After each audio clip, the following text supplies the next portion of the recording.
What is going on, everybody? We're back at it with another edition of Operation Hangout. You read the title, you know we're talking about the new today's gaming crash. I think gaming crash is coming because the way our gaming systems are going, companies are buying each other's out. But before I get into it, do me a favor, hit the like button, hit the share, and subscribe. Call your friends, call your aunt, call your uncle, call everybody. And also, as always, the link is in the description. If you want to join the conversation, please, cameras up, makeup on, smile, mic nice and loud. You know how to do it. It's always a good time and stuff like that. As always, I have my co-host, my brother in arms, my tech guy, as always, Black David, my man. Good evening, guys. How you doing? Sorry for Thursday. I didn't show up. I was sick, but I'm back here. I'm a little bit better than ever. First of Today's all, David, topic. how is your health overall? Uh, I'm feeling myself a little bit more. I don't like to get sick. That's something I don't like. So I got caught off guard, but it's all good. But I'm I more don't think interested anybody about likes getting today's sick. topic. When you mentioned today's topic, game over the 2024 video game crash. That bring a lot of thought to mind. Like, what is the direction the gaming industry is going to? Because let's do a review. We have Google, PlayStation, and a few other companies were trying to do this online gaming whereby you don't have to use a console, you can log remotely and play your game online. And they thought that was going to work. The Google Stadia app did not last long. Oh, that was a big crash. Don't forget fucking Facebook, bro. Fucking Facebook owns Oculus now too. They've been owning it for a Oh, while. The VR shit. yeah, but the VR thing is not going too far with it because you got to look at who are the ones creating the game, the developers, right? Hmm.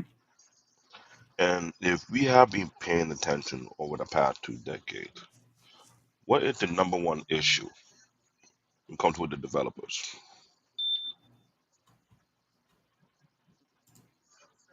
Think about it. I'll put a perfect example. The creator of Metal Gear Solid, he was given free creative right to do what he wanted to do with that game, and he was making masterpiece after masterpiece after masterpiece, right? All of a sudden, they want to, the high want to throw their balls around and say, no, what, why don't you do it? No, the dude was making masterpiece for you. When he making masterpiece, he was bringing in bread for you, right? Hmm. It's just like saying you brought in Popovich to be your coach for your team. The guy rearranging the team and bringing you championship. Who are you to tell him to do otherwise? Makes sense? So we have this issue whereby game developers are either getting burnt out or they're getting irritated or they feel like they don't have the creative freedom to make masterpiece games. I agree, but my also pushback a little bit here is when they're pushing games out, they're already broken. Go ahead. They're not completely.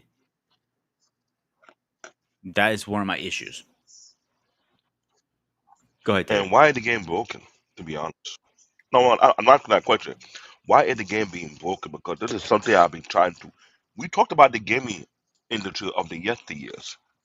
When the game was complete, it wasn't broken. Yeah, it was last week's topic. I know, but those games last longer than today's games. Did it I not? gave you a great example. Super Mario Brothers. Super Mario Bros. 2 wasn't the greatest game, but Super Mario Bros. 3 or Super Mario World for Super Nintendo, those Nintendo games, they couldn't send them broken because there was no way to fix them afterwards. They had some glitches, and nothing to be perfect. I'll give you that. But they made sure it was perfect. Before we move on, let's get him here. Ladies and gentlemen, please rise for President elect. Why is my sound effects not working? That's weird. It's good, guys. What's going on, Paul? How are you? I am well. So, David, go ahead, so I can figure out what's going on with my sound effects really fast. Um, I mean, sorry, David, go first. Then, Paul, you go next. Go ahead. The thing is, when you talk about game being broken, the reason why they have it broken is before that thing called DLC, downloadable content. That was something I was looking at. I was trying to ask myself, who thought of this idea? Whereby, Working out. and not only working out, but you build a game, you give people the option to buy the downloadable content. It worked well for Tekken, don't get me wrong. Those fighting game, it worked perfectly well. Now, when you're playing games that have multiple level, multiple map, he thought to ask the question, what's the main purpose of it? Okay. What are really behind it? Are you expanding the storyline? Are you expanding the map? Are you adding things that have been put into work? If that was the case, I would agree. If that's not the case, I would not agree. For example, Fortnite. That game is forever broken. It was meant to be that way so they can put all type of shenanigans in there.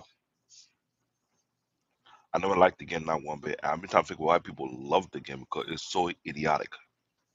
It was so extremely stupid. I'm not going to argue there.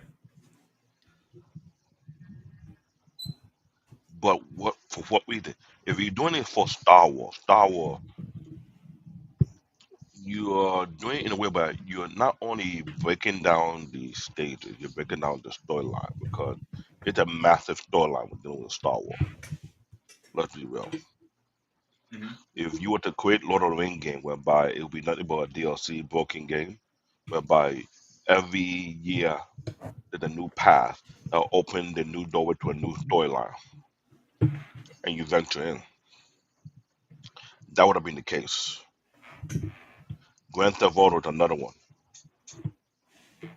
Certain games I would agree to that format because for one, you look at the storyline, you look at the name of that game, you look at how it was built up to be. Anything like shooting, fighting, basketball, no shooting, fighting, or sport, I would say it's meant to be broken because every year there's a draft. What was it? Cody King said they put F4G Go tree so that public can reject it. Oh, I'll give you a better example, and then I'll have Paul come in. good point, good point. I'll give you a better example. They came out so broken, so many problems. Cyberpunk. Oh, Cyberpunk was supposed to be the game of the year. It's supposed to be the highest graphics, the highest that had top actors. What was that? Keanu Reeves was supposed to be one of the villains. He was, but it was so many problems. It wasn't even funny, dude. I couldn't. I the, couldn't finish it. That's how bad it was. the way that game was being posted out, I felt that would be real bad because here's the problem. You cannot enjoy that game full features unless you have an overpower PC. It wasn't going to work too well on the game console. Or if you had a high definition TV,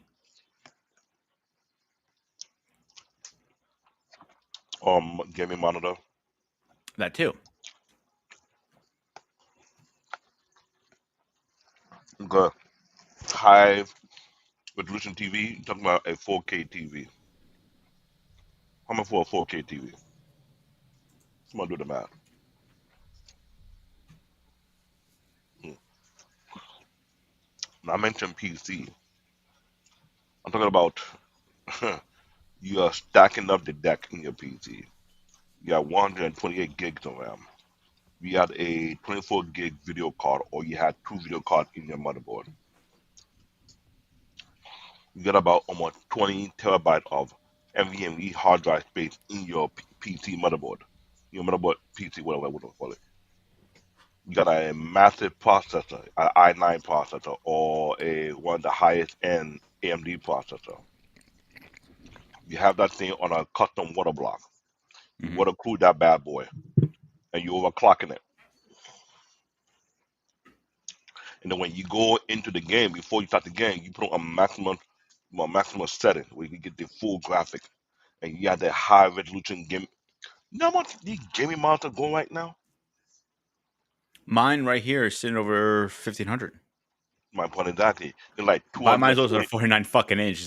This is a but fucking the thing beast. is, the revolution, 240 hertz, 360 hertz.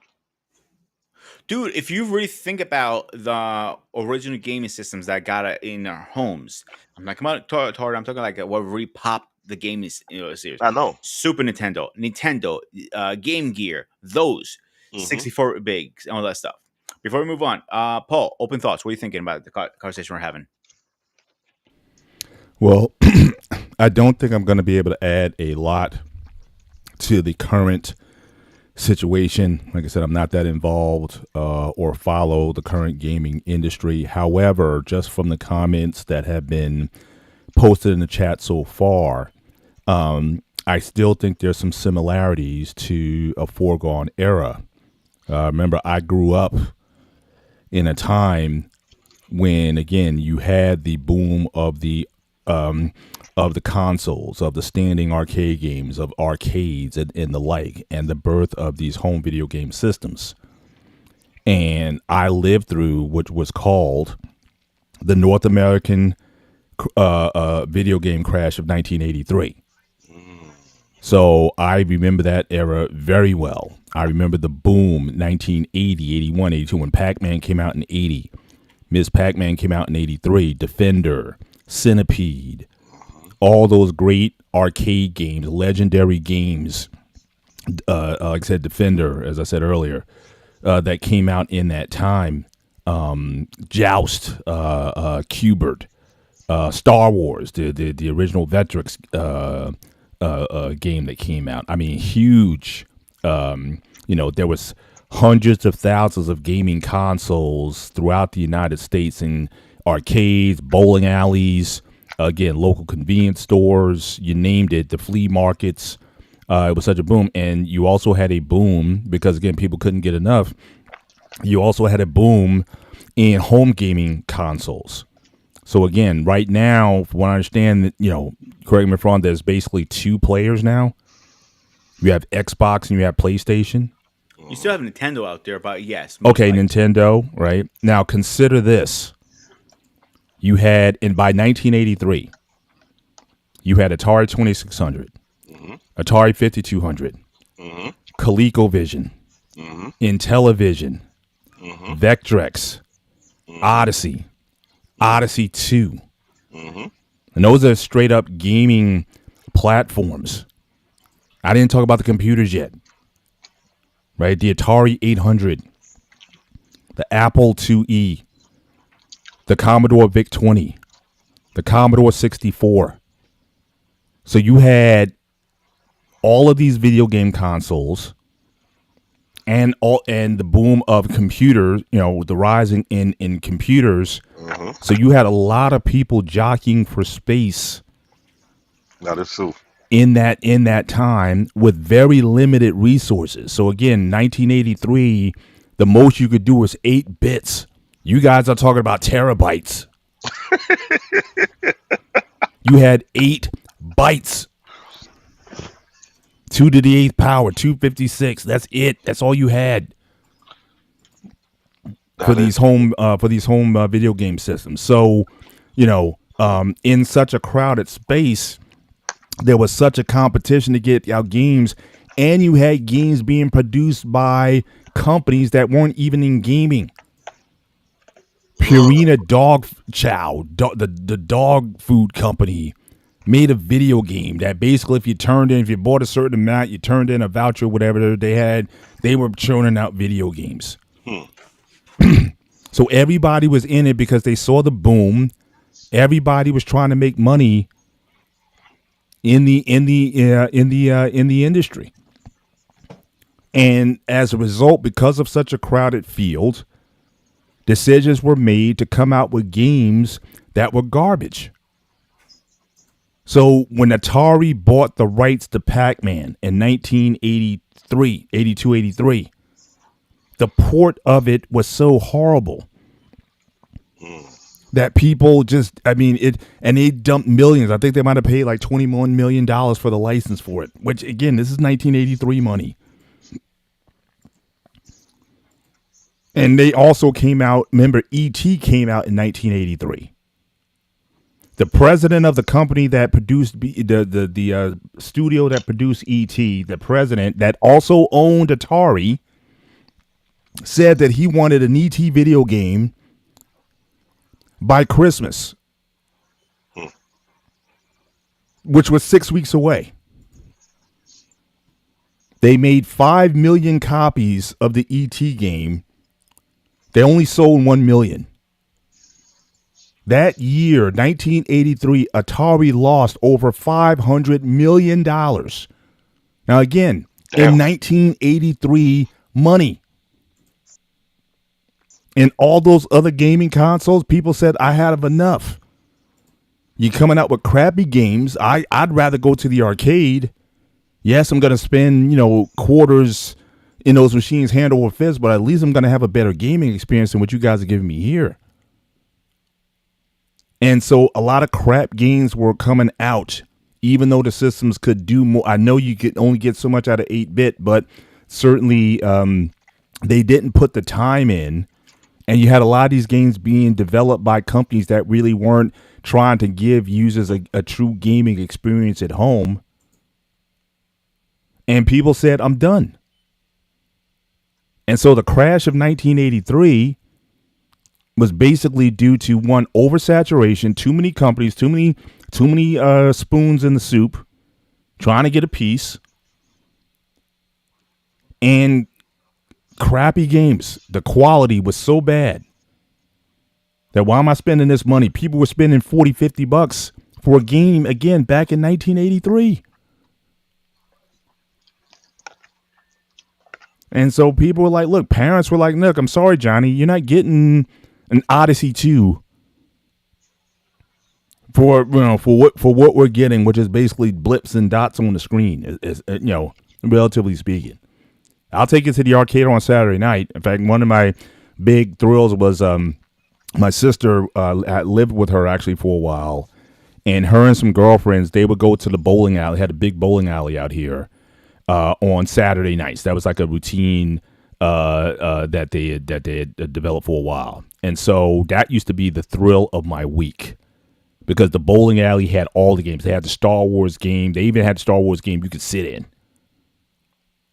They had all kinds of, pool table. I mean, it was like I said, it was just a big thrill. I mean, the only thing was just making sure I might have had maybe $2 to $3, but that was gold to me to be able to go and do that. But the home consoles, yeah, I had them. I had one of the initial Telestar systems, found that in a garage sale or something.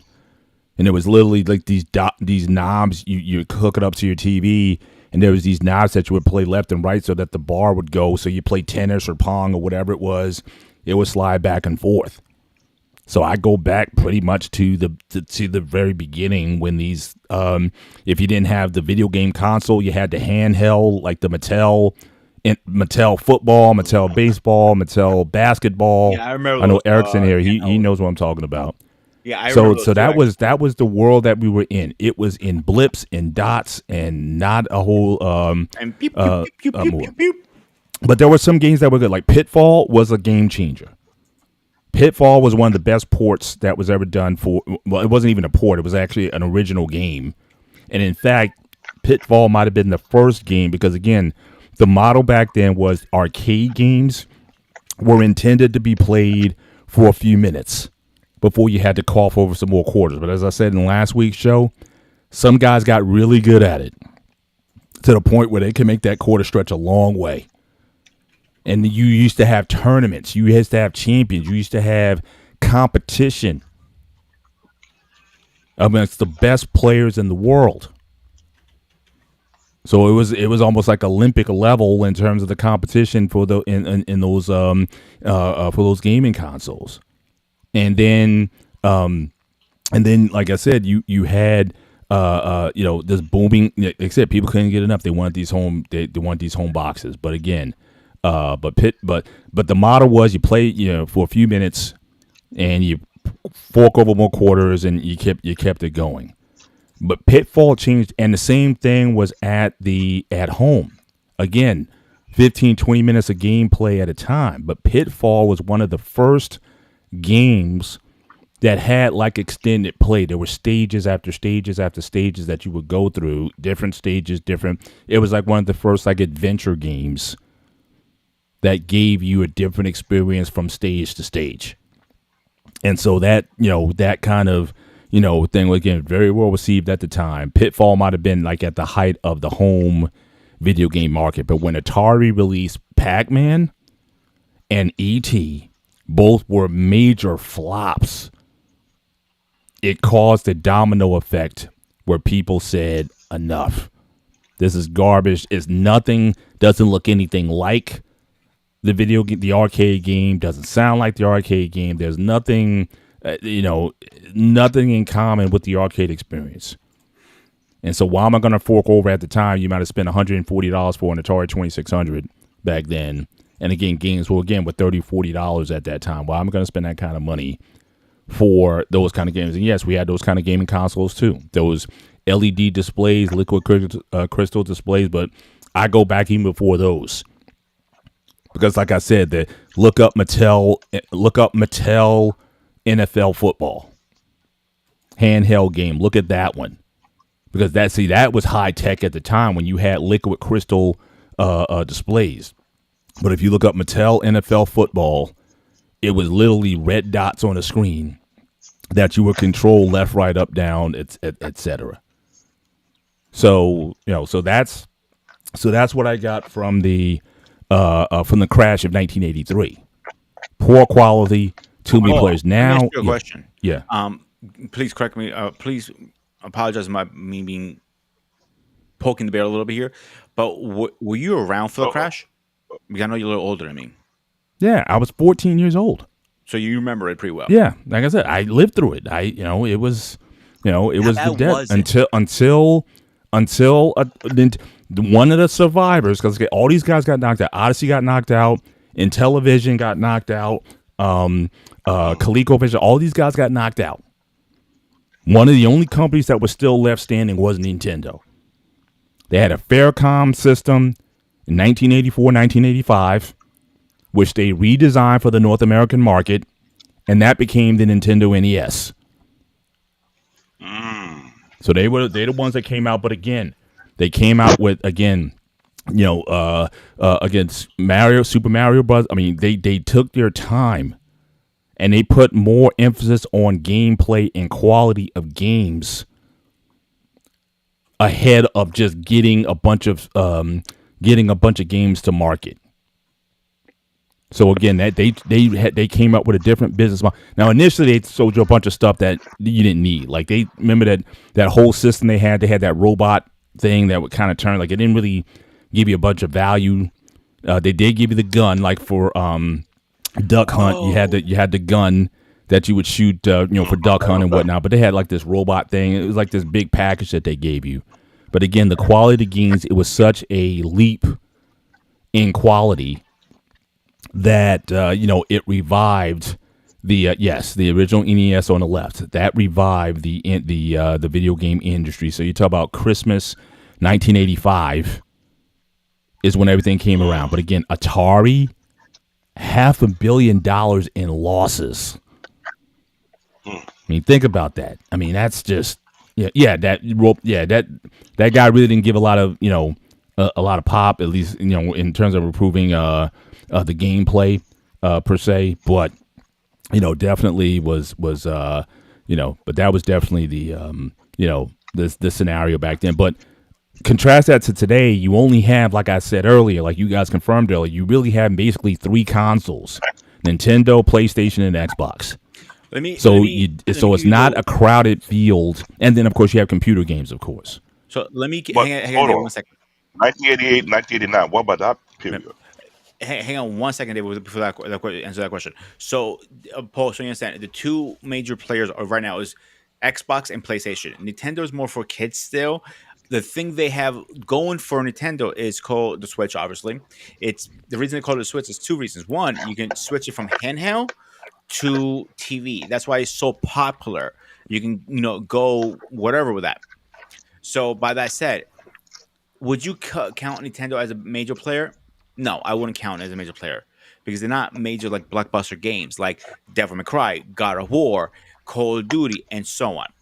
Does that make sense to you, Paul? hmm Yeah, it does. But well, let me ask you. Well, let me ask you this, because one of the things going back to the 80s, all of those gaming platforms had hmm a version or at least a knockoff of another game from another system. It was a bit of the Wild Wild West back then. Thank you. So you had, at one time you had like 8 to 10 consoles, and they all had a version of some Pitfall game, like for example. Or some Street Fighter game. But that was later. Street Fighter was obviously later. Like I said, I'm still What about the 1988, 89? I mean, that was the era with the top that of the one. I'm CD. not as familiar with. I basically moved over into computer games at that point, so I got my first Apple Mac, Mm-hmm. and so games like Dark Castle and the sports games. When I mean the graphics then, even though it was in black and white and it had like a 9-inch screen, again revolutionary in terms of the graphics and the potential on those. And so certainly, yeah, probably, yeah, you're right. Um, a lot of old people. Shout out to the Gen X and the Boomers, man. That's right. We keeping Nintendo alive. So I have my 64 right here, ready to go. there you go, there you go. But Lost in translation, Cody, you're yeah. wrong for that. But again, just going back to your question about the late 80s, by the late 80s, I was mostly into computer games. So I had my first Mac, and then by 1990, 91, I bought my first Mac. It was an Mac LC3, color graphics, color, that changed everything. So again, all kind of computer titles that I got. It had the MIDI card in there, so you had realistic sound effects. You had very smooth gameplay at the time. So I became pretty much in that space.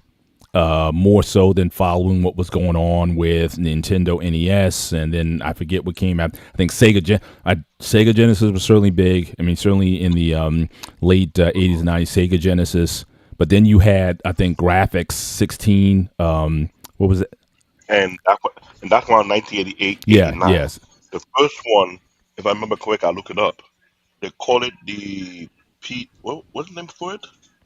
The PC Engine CD-ROM 2. Was under what company? NEC, I Hmm. believe. Hmm. That December 4, Hmm. 1998. 'Cause I recall seeing the Panasonic 3DO that hit the market heavy Right. with the first gaming console that have the CD. Then Sega came with their own with Sega CD. Atari had some with Jaguar, so to be.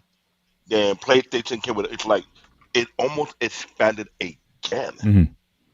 Yeah, But if you yeah, think you're about right. I think the crowd, and like I said, the rise in computer games. So again, by the early to mid '90s, again, Wolfenstein 3D.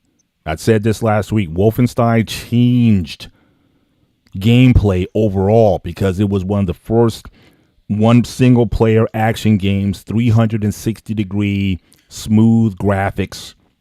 That was a computer game.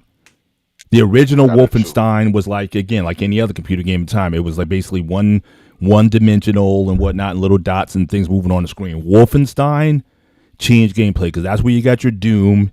And again, without that, you wouldn't have your Call of Duty Call of Duty, and you wouldn't have your what's the space game and that Navy, no, before Call of Duty was Navy SEAL SOCOM. That was the first okay. game But I'm that just came saying, up with but the without Apple. Wolfenstein 3D, you wouldn't have all those other Correct. titles I'll because give the you that game proper. That's engine that correct. they I developed give for you that. Wolfenstein 3D was basically going to be the model for all the stuff that came after that. So again, computer games were also very competitive, certainly in that time. Now again, I don't know even today. I don't know what the status of computer gaming is. So I know you guys have pretty powerful So let uh, me gaming and platforms and Ooh, whatnot on your PC. So I don't know let what the me what the deal update you is on now. that actually. So computer games, I would say early 2000s was the bomb, meaning they were blowing up right and left. Then it died out for a long time, around the PS3 era, I want to say, and 360, because the mhm, consoles are very strong. Even my PS5 right now is as strong as my computer, pretty much. If you have the good monitor or a good TV, you're set. mhm, Now they have a comeback lately. Like I have a ex coworker of mine, one of my old chefs. He used to say, and like he built his PC. He's a gamer. He does iRacing. He loves racing, and he goes, "This is why I hate fucking consoles. They're trying to rip you off." Blah blah blah blah. We can have that discussion all day long, me and him. In a way, he's right in a lot of things. They're always trying to nickel and dime us right and left. Like what's common is like gambling for kids now these days with the skins and this and that. Now, computer gamings are on a high right now. That's why you saw these gaming models coming out, this new PC, graphic cards, and all this stuff because PC games are very hot right now. It's, but it's not just graphic cards alone that was the issue. It's more on the graphic card, high resolution gaming monitor coming from Asus number one, Gigabyte number two, MSI number three were the top three, and the other companies that joined into the fray of it when it comes to PC gaming. The issue of it is based on resolution and the RAM capacity on these video cards. Because unlike before, even J2 Cent, shout out to J2 Cent if he ever sees it, he mentioned back then the cost of video card was never so expensive before. The price of a video card back then was never more than a TPU. It has never been that way for a long time until recently during the pandemic. The pandemic made the price of video card to jump to a level they're not supposed to be. It was unrealistic because due to the Bitcoin money era.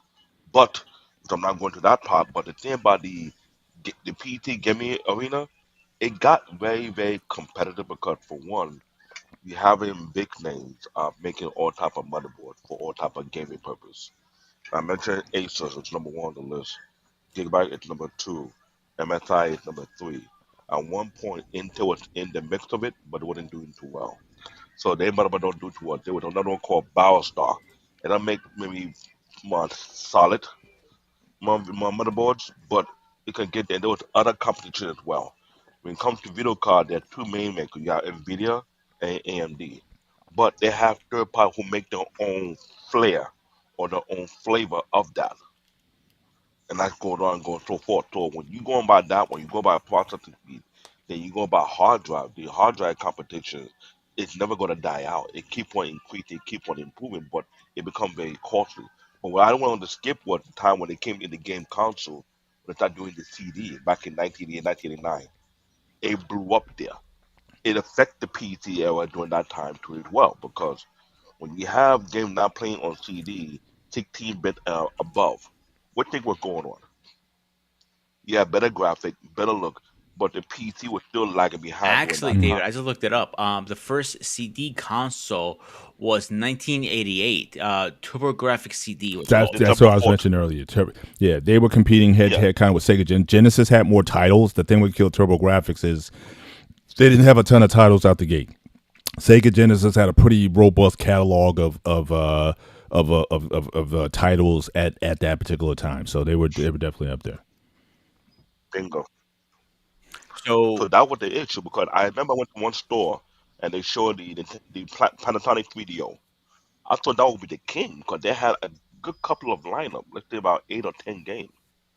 But PlayStation was playing the long game. They wasn't rushing. That when they came later with the PlayStation 1. Sega Genesis jumped on the bandwagon with their own. Then what did it what did it take? What other game consoles that came out? What did it take? There was one game. Was it Dreamcast? it was The Sega Dreamcast. Dreamcast, I thought was Saturn. like 92, 93. I Yeah, thought. Sega CD came out Okay. next, I believe. Mm. hmm And okay, take a CD. They take a Dreamcast. Well, take a Dreamcast. I remember that. They thought everybody would have conquered the gaming console until the so what PlayStation 2 did. And there was a trick about PlayStation 2 that everybody was talking about when you can play a racing game, you can pause the game, take out the game disc, and put your own favorite music in there and play it.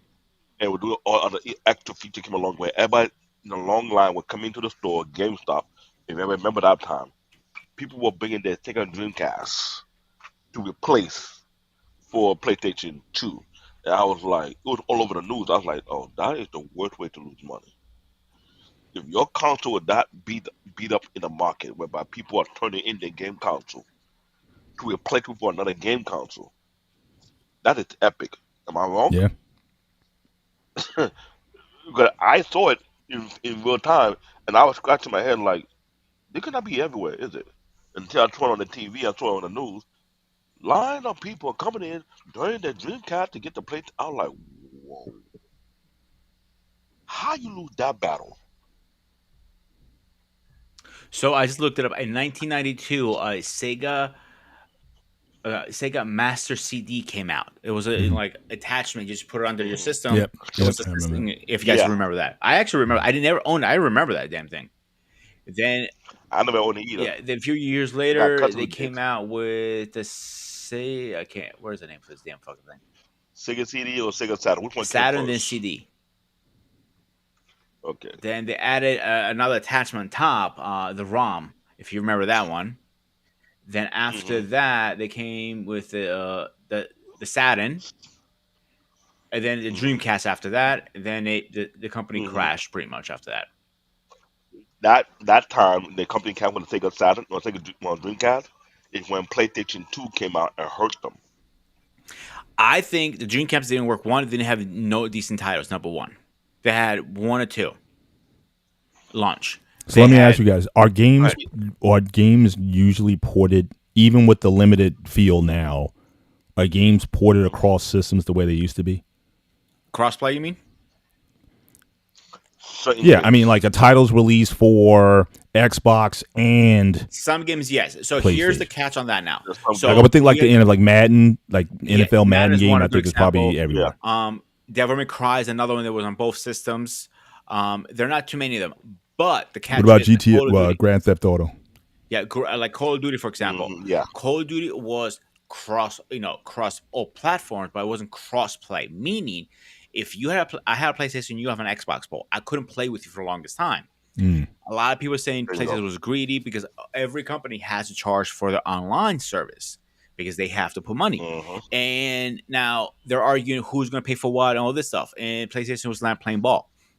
In a way, I agree and disagree at the same time because I agree they are putting a lot of money. They want some money back in their investment. I get that part. I don't agree because it hurts the gamer, the consumer, like myself and David, and so on.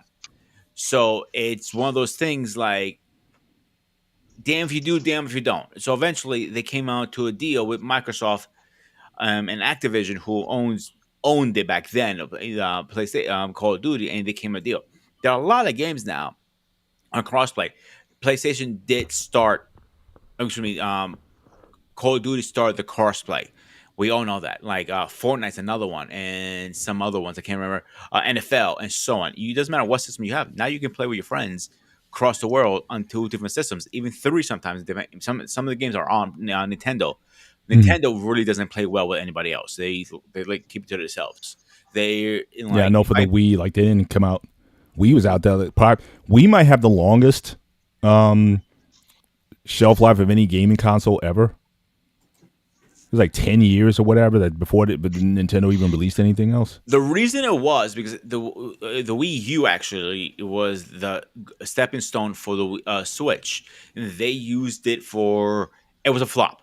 That was a complete flop because they added a tablet. You could walk away, but if you walk too far away, it crashed the whole game. It lost connection. So they used it as a stepping stone because they didn't force the CEO to step down. That's how bad the game system was. That was the lowest Nintendo ever sold any system. And let's be honest, Nintendo is the kings of systems. They've been around before we were sperm. That's how good they were.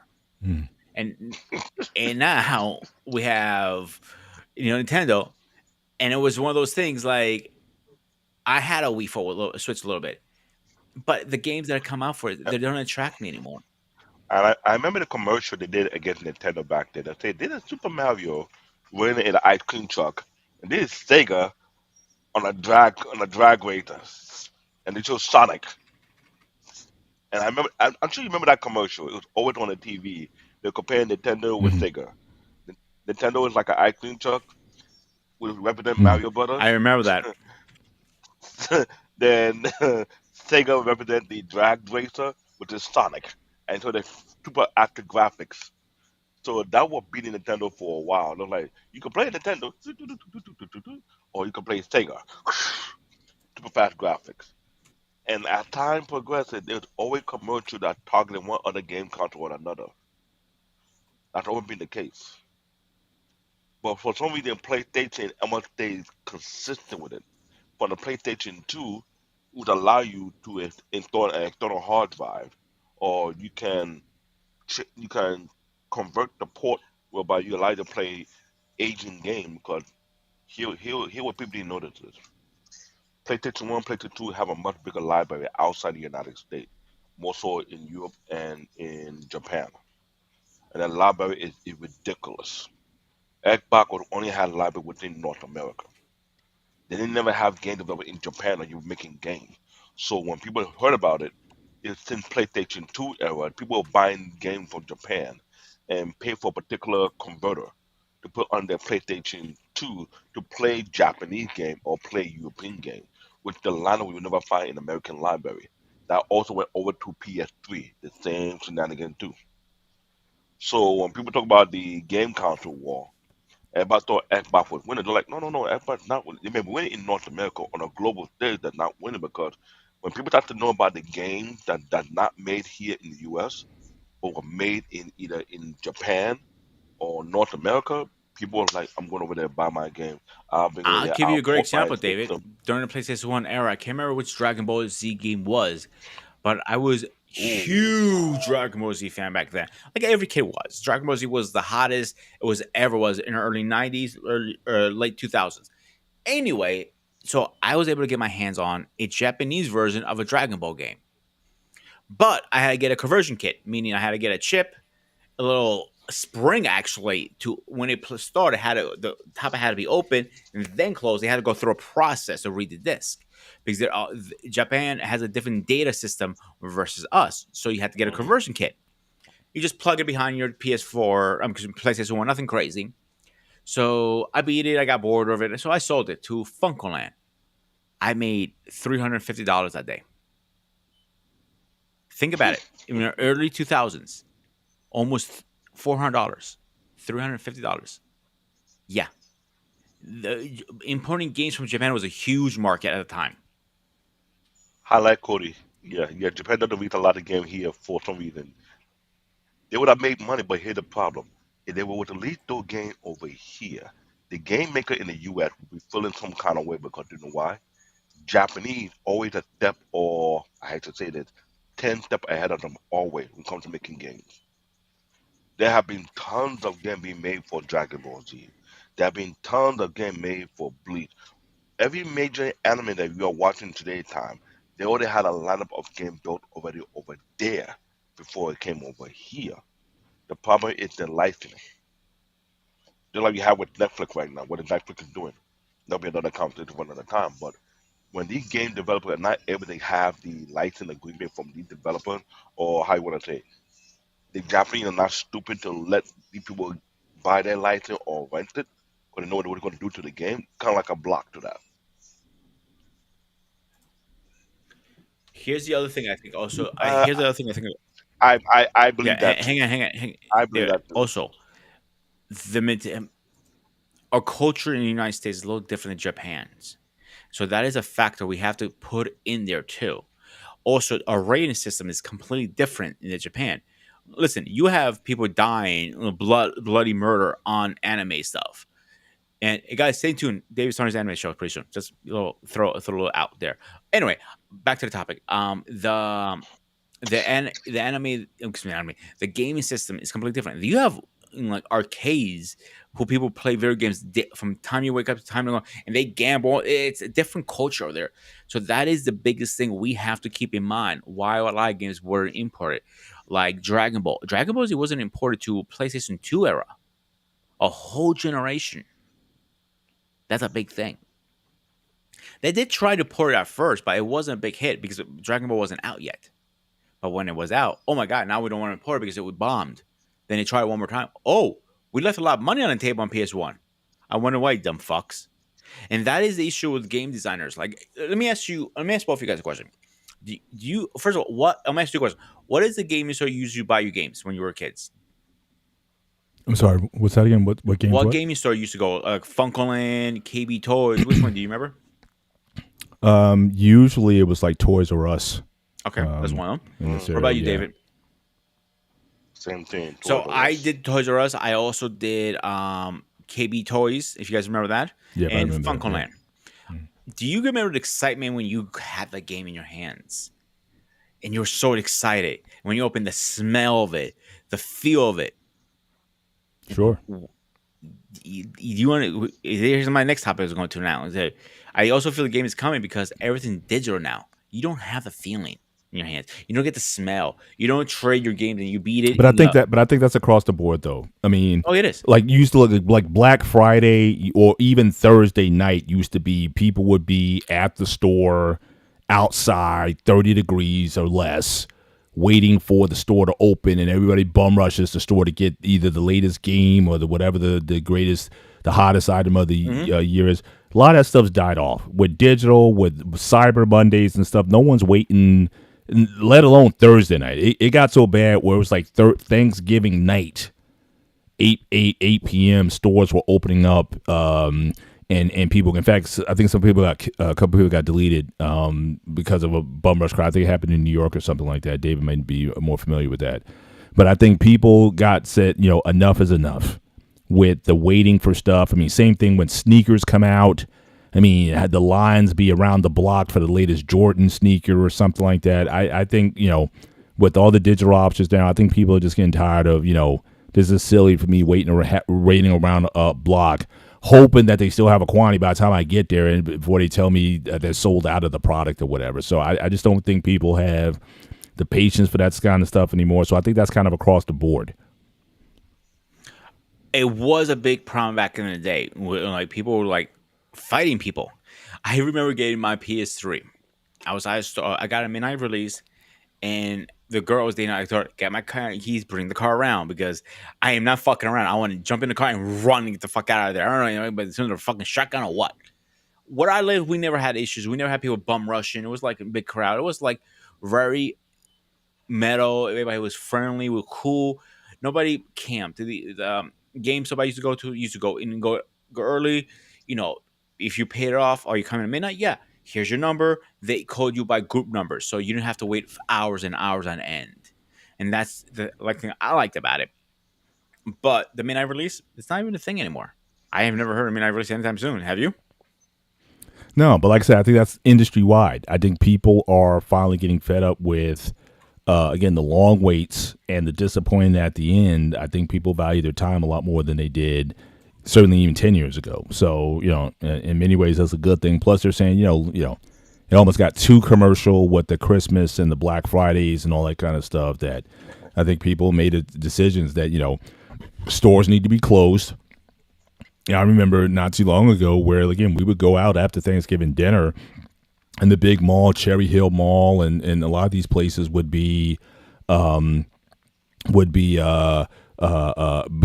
and we would go out and just I just like sort of like the buzz of it. But now most of the mall, you don't see malls open on Black Friday or on Thursday night anymore. And again, no one's rushing in. I'm not saying that the malls aren't full, but it's like, look, I'm gonna take my sweet time in getting there. But again, there's very few, like, again, hot items that everybody, all these kids want or anything. This isn't the Cabbage Patch era or anything where people are like, yeah, iPhone, again, same thing. So I think people are just getting wiser and seeing more options that are available to get merch, especially with Amazon and a lot of online retailers. And I think that's certainly, but I think that's kind of, to me, it's almost a positive. I think it's a good thing overall. Hmm.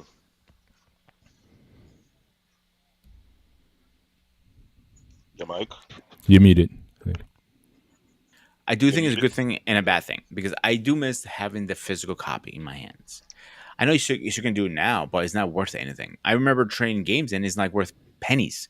Mhm. Here's the Go thing. ahead, David. You mentioned having a physical. It was mostly the Nintendo cartridge game that ended up being more viable than any other game out there. Because remember, you just have so many different editions. You have the regular edition, you have the gold edition, and the gold edition is more like the one you could come and collect the item. And that was the thing about it because as the gaming console constantly change, it's losing its flair along the way. It's losing the kind of worth it have along the way. Because let's be honest, we have real game collectors that one in Australia who collect almost every game console that ever came out, and he turned it home to a museum. That is one place. If I ever got a chance to take a vacation, go there and see it myself. Every single game console, based on what year, what era it came out, he has it. Because you didn't have a game store back then. And GameStop was the later place everybody was going to buy their game console afterwards. After Toys R Us. That was the thing. But after you're looking at the game console era right now that's constantly changing, trying to ask yourself the question, what's the point of it?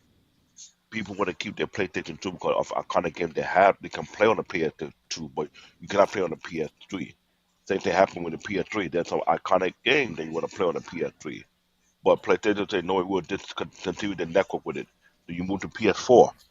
The same shenanigan again on PS4. Everybody will buy the They're PS5. getting better with that. Actually, the last console use is backwards capability. But before we It move on, I port, want to it answer port, this it port, question. it ported the game. It put the game in the store so you can actually purchase it. If you That's buy what it did. digital, you don't have to worry about that either. That's another thing too. But let's answer this one question. It came in from I apologize if I butchered the name. Cody's King. Am I saying that right, guys? Cody is king. Yeah. Cody's King. I Cody apologize if is I king. butchered that. No. So he's asking when the last time you were interested in the game. I don't know when because it was been so long. I think the last time I was excited for a game, it was Devil May Cry 5, for this generation, Hmm. and it was probably PS4. Yeah, PS4. I was very excited for Black Flag coming out. I was a little disappointed personally. It was my favorite game, but I was very. I like gaming. It was something I relax, and I mentioned this on this show. I mentioned on my Spar Arena. I mentioned on our Gray Area poll. I do enjoy gaming very much. Something Well, I let me like. ask you this: when was the last time you've seen a video game advertised, Hmm. like on TV, I don't like have cable. I wouldn't Madden? know. Like you don't even see video games like Madden NFL. No. You don't It even left, see it advertised no. during the NFL games. Here's the problem. It left the regular channel and moved toward to cable or certain channel it will promote it from because nowadays, if you want to see any advertisement about any latest game, either you're But I'm watching saying I don't see any either video you game either advertising either at you're any watching on any platform. either you're watching wrestling on TNT, TBS, or US Network, or advertised there. If it's wrestling game, so to speak. Assassin's Creed game, very rare you catch it on any cable. You have to be like constantly looking, paying attention. Yeah. So hang on one second before we move on. I want to mention one thing to King over here. So never said it was a good game. I think it's a great game. It wasn't my cup of tea. That's all I'm saying. It was my favorite. Assassin's Creed was 3. I know people don't like it. Uh, am I boring you, the princess? No, All right. I'm not so, stretching. I'm not so stretching. I love Assassin's Creed games. I think they're awesome. It was my cup of tea with Black Flag. Go ahead, I would David. I was excited for God of War 3. God of War 4, I was a Ooh. little I was very critical about it. I was like, what's the storyline about this one? I Where's the direction agree. take? I agree 100% because God of War 3 was a very good build game back when they gave a fuck about the games. Now, when God of War reboot or continue, or whatever you want God to of War call it, 4. Call it 4. okay, let's go God of War 4 for argument's sakes here. I was very critical also because I don't know. I liked it actually. I was very shocked. Hey man, and join us if you like, bud. Hey man, The Joe. link is in the chat, top of the chat. Um, but I was very cautious about it because I didn't know how to go. Like, how can you continue the story? But I was surprised. It wasn't different. And yes, I did like Valhalla. I think it was an awesome continue. It wasn't like game one was good, game two sucked, game three is awesome. No, game one was awesome. Game two, they blew my fucking mind out. They did even better. The Like game it was like 3 a got wet dream I never expected to have. okay. Man, Joe, come up in here quickly. I need your help in this. Can I ask you Right, guys? stacking this Can one. I ask you guys two questions? One second before you Sure want thing. to push back on this comment right here. I think all God of Wars were great except the second one. I was a little disappointed on that one. Yeah, I think 3 was the best one. My personal opinion. Fuck you, David. I see that look. from Kratos. Okay, Paul, go ahead. I'm sorry I cut you off. All right, so two questions I have. No, I'm not shaving my head. For the games that you play, how on average, how long are you playing a video game? Do I beat it? It depends. Now, Like in Valhalla. one set, you put it in, you put the I'm gonna give you an cartridge in, or example. you download or whatever. It depends on the game. Like Assassin's Creed Valhalla, that was a 120-hour game, and that's taking a couple shortcuts. I think it was average 200 hours. I think they said to master it. I mean, to please everything. It really depends. Like some games, like God of War, it's a story mode game. So I think that was like a 48-hour game. So it really depends on the game. It's really hard to answer that. Okay, but you're not talking minutes. Does any games that you guys play that could be measured in minutes? No, I would say any game. If I'm playing Ratchet and Clank, I'll play that game for like at least an hour. God of War game is not a game that you rush through because there was so Agree. many hidden clues. So if I'm playing that game, at least 2 or 3 hours. Hmm. Hopefully there's no distraction. Now that's another game. Dragon Age game on another game that's almost rival to God of War. That's another game that take time. Um, Devil May Cry is just the same way too. Now Legacy mentions Legacy of Kain. Legacy of Kain was another game back in the PlayStation 2 era that you had to take your time to play it. It's like a strategy game. You go to different stages, but you have to pay attention to include. There's no different from the Gotham Knight Batman game. These games That's take at another good least game. these games take at least an hour and a half to play. Meaning Hmm. you're zoned into the game. You're not trying to get distracted. If you're not living with your girlfriend, you put your phone on airplane mode on purpose. Now I remember a guy back then when they have Gear of War, Xbox fans, they say the same thing. They put their phone on airplane mode or to turn their phone off. They're not supposed to be distracted. They say no, this is more important than the girlfriend. I was laughing. I was like, you really think you say that? Say, I told my girl, if I'm playing So, God of War, don't call me. David, pause 1 second. So I just looked up Batman Arkham Asylum, right? Hmm. So it says here 11 hours to beat the main storyline, about 13 to beat the campaign, and 57 hours to get it 100% complete from beginning to start. Hmm. 7 hours. Shit. Yeah.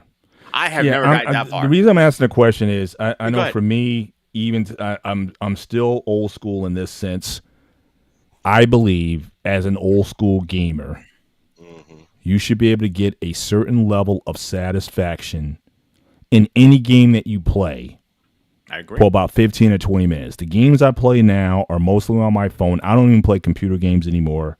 I barely even bring up my main console anymore. But 15 or 20 minutes, like let's say if I'm at work, I got a break in the actual, I got to step away from something and kind of number cruncher for a while.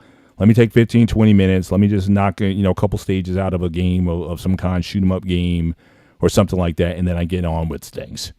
And I may do that kind of 2 or 3 times a day, but again, I do it in stages. It's not like it's something where I got to go through a stage or find or spend hours looking for uh, um, artifacts and weapons upgrades and hidden treasures and things of that nature. I mean, I certainly think that certainly at least at my age now, if I can get a certain level of satisfaction, that's why again a lot of games I play, like board or card games, like I can do an online spades game up to like say maybe a couple hundred points.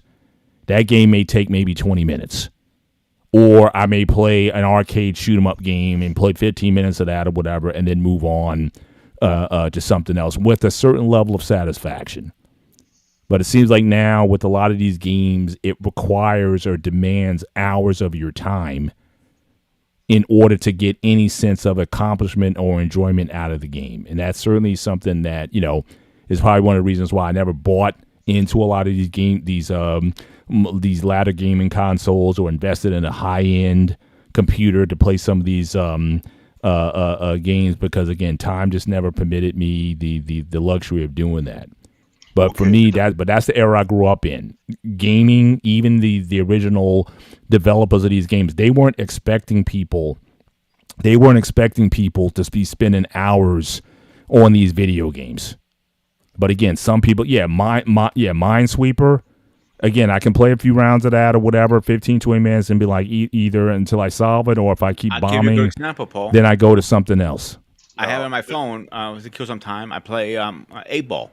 So that's I play with random people, have a little fun. Nothing too serious. Yeah, yeah.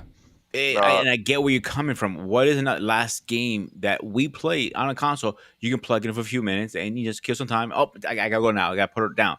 To Yeah, me, I'll it's like probably say it was Call of Duty. it's a full commitment, you know. But then we talk about, for a lot of young guys, especially young men, what are you doing with the rest of your life, or your social skills, or dating, or building relationships and things of that nature. If you're spending hours of your time on gameplay, and then we talk about how a guy won't even go up to a girl and say hi. I think there's something where and maybe that someone changed the model.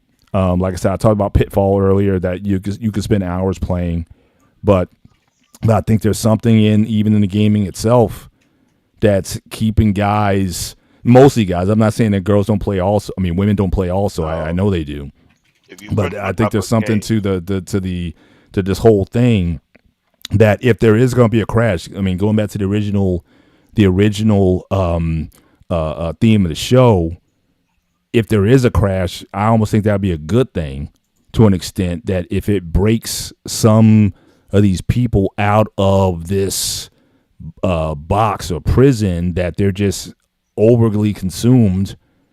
Because again, everything can be good, but too much of anything could be bad for you. I'm gonna and give you a and couple so of I'm examples just here. hoping, seeing that, if there is some sort of crash or something, that people start to kind of reassess where they could be putting their time into things that are more edifying, I guess, overall. But when I hear young, even guys in their late 20s and 30s spending hours of time on a gaming console, I'm not sure that was intended, but it certainly seems to be a reality for a lot of guys.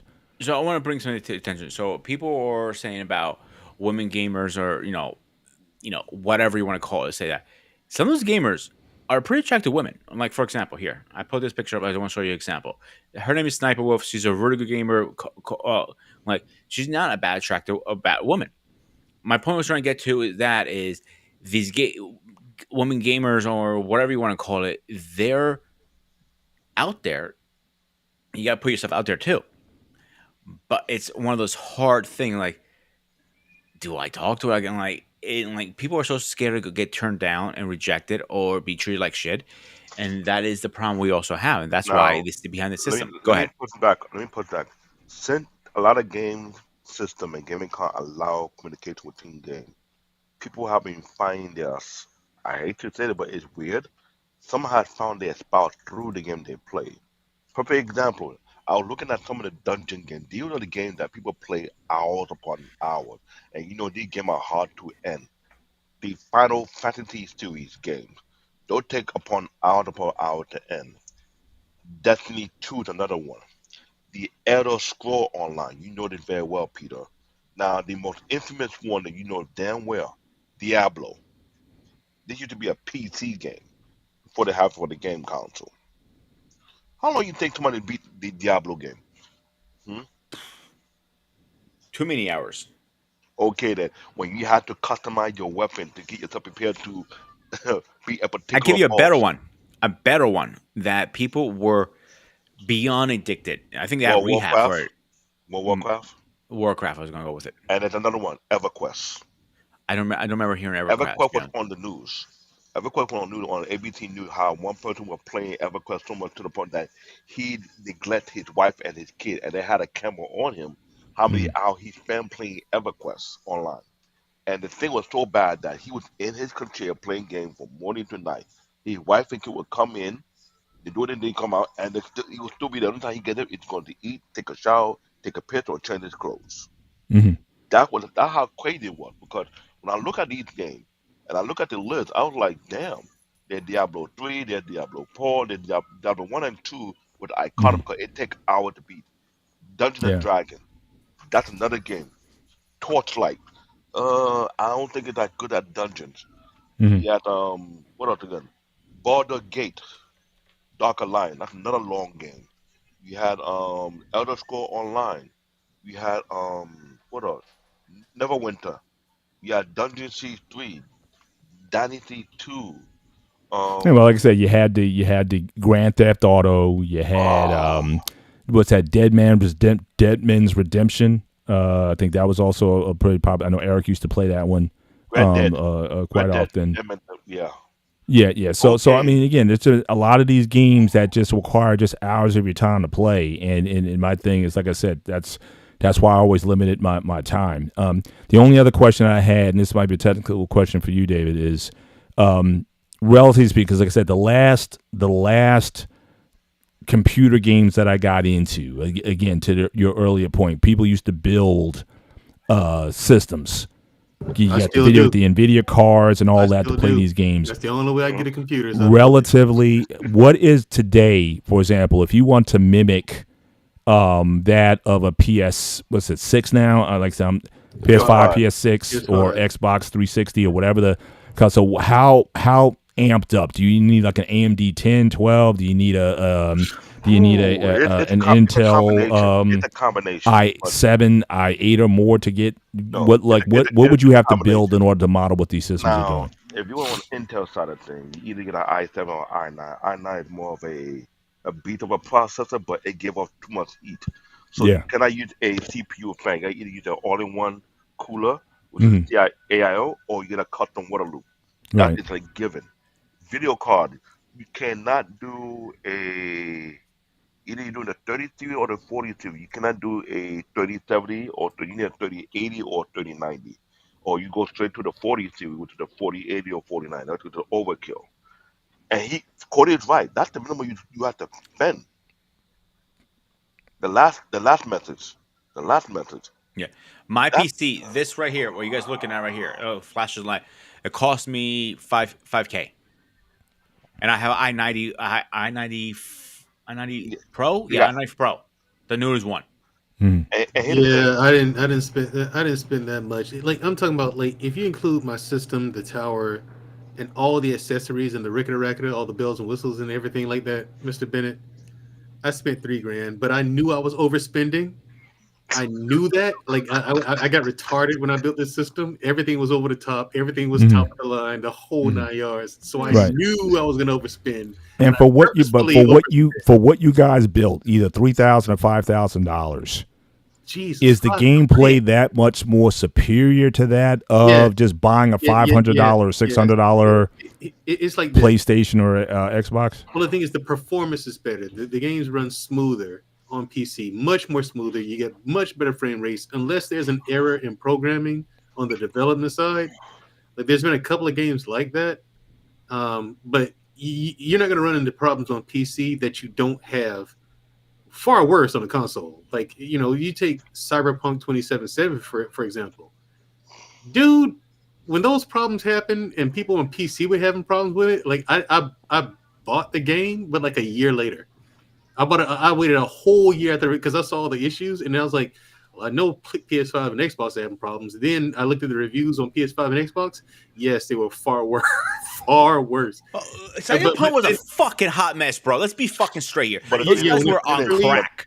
when it first Mentor is released, correct. but here's the thing: a year later, when you look at all the updates and stuff that they released for it, the updates and patches and stuff, Mr. Bennett, is everyone who played it would tell you it's a much, much, much different And the game patches on the today PC than it side. is than it was when it first released. And I was like, yeah, But, that's why I waited. That's why I waited. but, And to but this day, I Mentor, still haven't played it yet. It's on my computer. It's on Steam. I bought it, but I haven't installed it yet.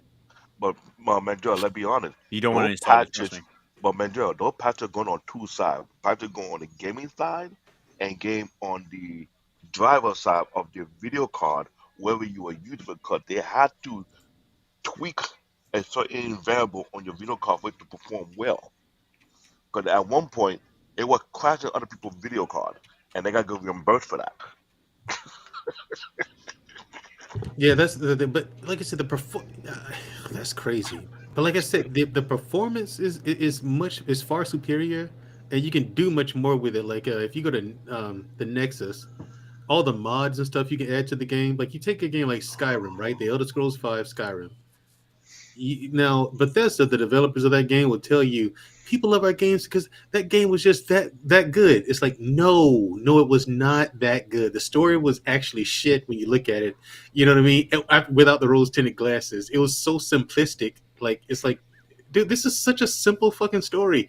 But what made that game last for 11 years so far is that it's the mods. Like you can make a completely different game just adding modifications to it because fans of the game have actually sat down and developed, and other developers have developed whole storylines that are far superior to the stuff that the actual development company made. Like how do fans sitting at home do a better job at making a game than you made?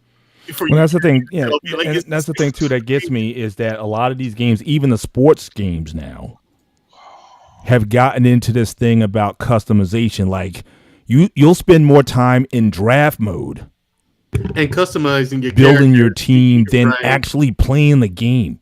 But here's the thing: I'll give you a better one, guys. There is a certain appeal to that. That can be fun, especially if you make the interface easy to understand. You have a lot of like cool options that are appealing. It is fun to do that. Take it if I'm looking for one. Like take a game like The Division or The Division 2, for example, right?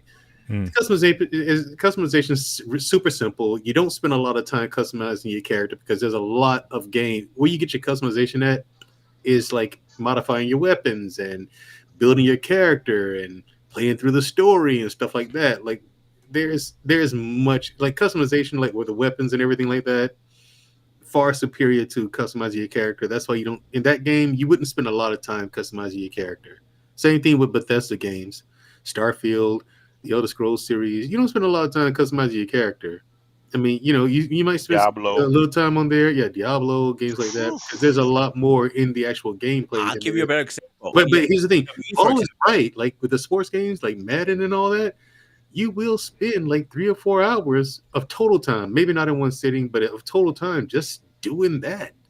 Building your team and and choosing equipment. It's the same thing with like the UFC games, like customizing your characters and what brand of clothing you want to wear and stuff like that. You're right, man. You're right. You spend a significant amount of time just doing that. But that's a part of the hook, Right. And so that's how the bane of video games came in, which is microtransactions. You know what I'm saying? I'll give you a good example. Video games, in my opinion. I'll give you a better example. You had WWE for a while, SmackDown versus Raw. You're drafting people and all this, different wrestlers, and you took you hours. Need for Speed, great example. Customizing your vehicle, getting the right stocks, getting the right tires, getting the right trim, a wing, body paint. The fucking took you fucking 8 hours just to get it going. You're tweaking your gear ratio to make sure you get the right ratio you want to. You get the Now, Paul, I'll give you a better example. You have like Rising or Roman, for example. You pick a male or female. Now it takes you an hour before you even hit the first button to start the game. Customize your player like you want long hair, short hair, beard, no beard, glasses, big tits, small tits, big ass, small tits, whatever. You name it, you can do everything. You can build your dream woman, bro. I mean, you can dream your David's woman he's looking for. Well, that's you're getting into another area there because I've seen some of these games advertised also. Build your perfect woman or whatever. It's like you're going like the Total Recall, right? Remember the movie Total Recall? Arnold goes in and picks his woman. I want a sleazy and demure. That's what sleazy, demure. Sleazy, demure. Yes. So it's like that's where we are right now. Everybody's going in and picking the body parts on the woman and forming their fantasy woman. In the AI space, man. So it's getting freaky out there right now, man. Hang on a second, David. One second. Hold on. 1 second. I'm promoting guys to get themselves in trouble in the type of area. Jesus Christ. You had to be your big mouth. But hang on. Weird Science. You guys remember that movie, Weird Science? Yes, Weird Science, yes. Hey, we're living weird fucking goddamn science. Yeah. It's Yeah, dial up your woman, create her, and then after some time, I have a high standard, the motherfucker. AI is going to get to a point where you're going to put them 3D goggles on, Oh, God, Jesus Christ. and this lady's going to come out and she's going to do everything that you wanted to do Thank and you, whatnot. Cody. So I mean, Oh this is where it's God. going. My thing is, Let's it's get like back to the this. topic. Thank you, Cody is king. Yes, as it should be. I agree 100%. Let's get back on topic. I want to bring. Let me bring a monkey wrench to this conversation really fast. Okay, we already talked. We're going towards the crash. We all can agree on that. What made me think about it is one, every company, Xbox and PlayStation, is trying to buy all development, and two, VR. VR has been pushed down our fucking throats harder than any banana you can put down your mouth. Pause. Pause. Pause. No Diddy. Right? No Diddy. That's Diddy's only for David.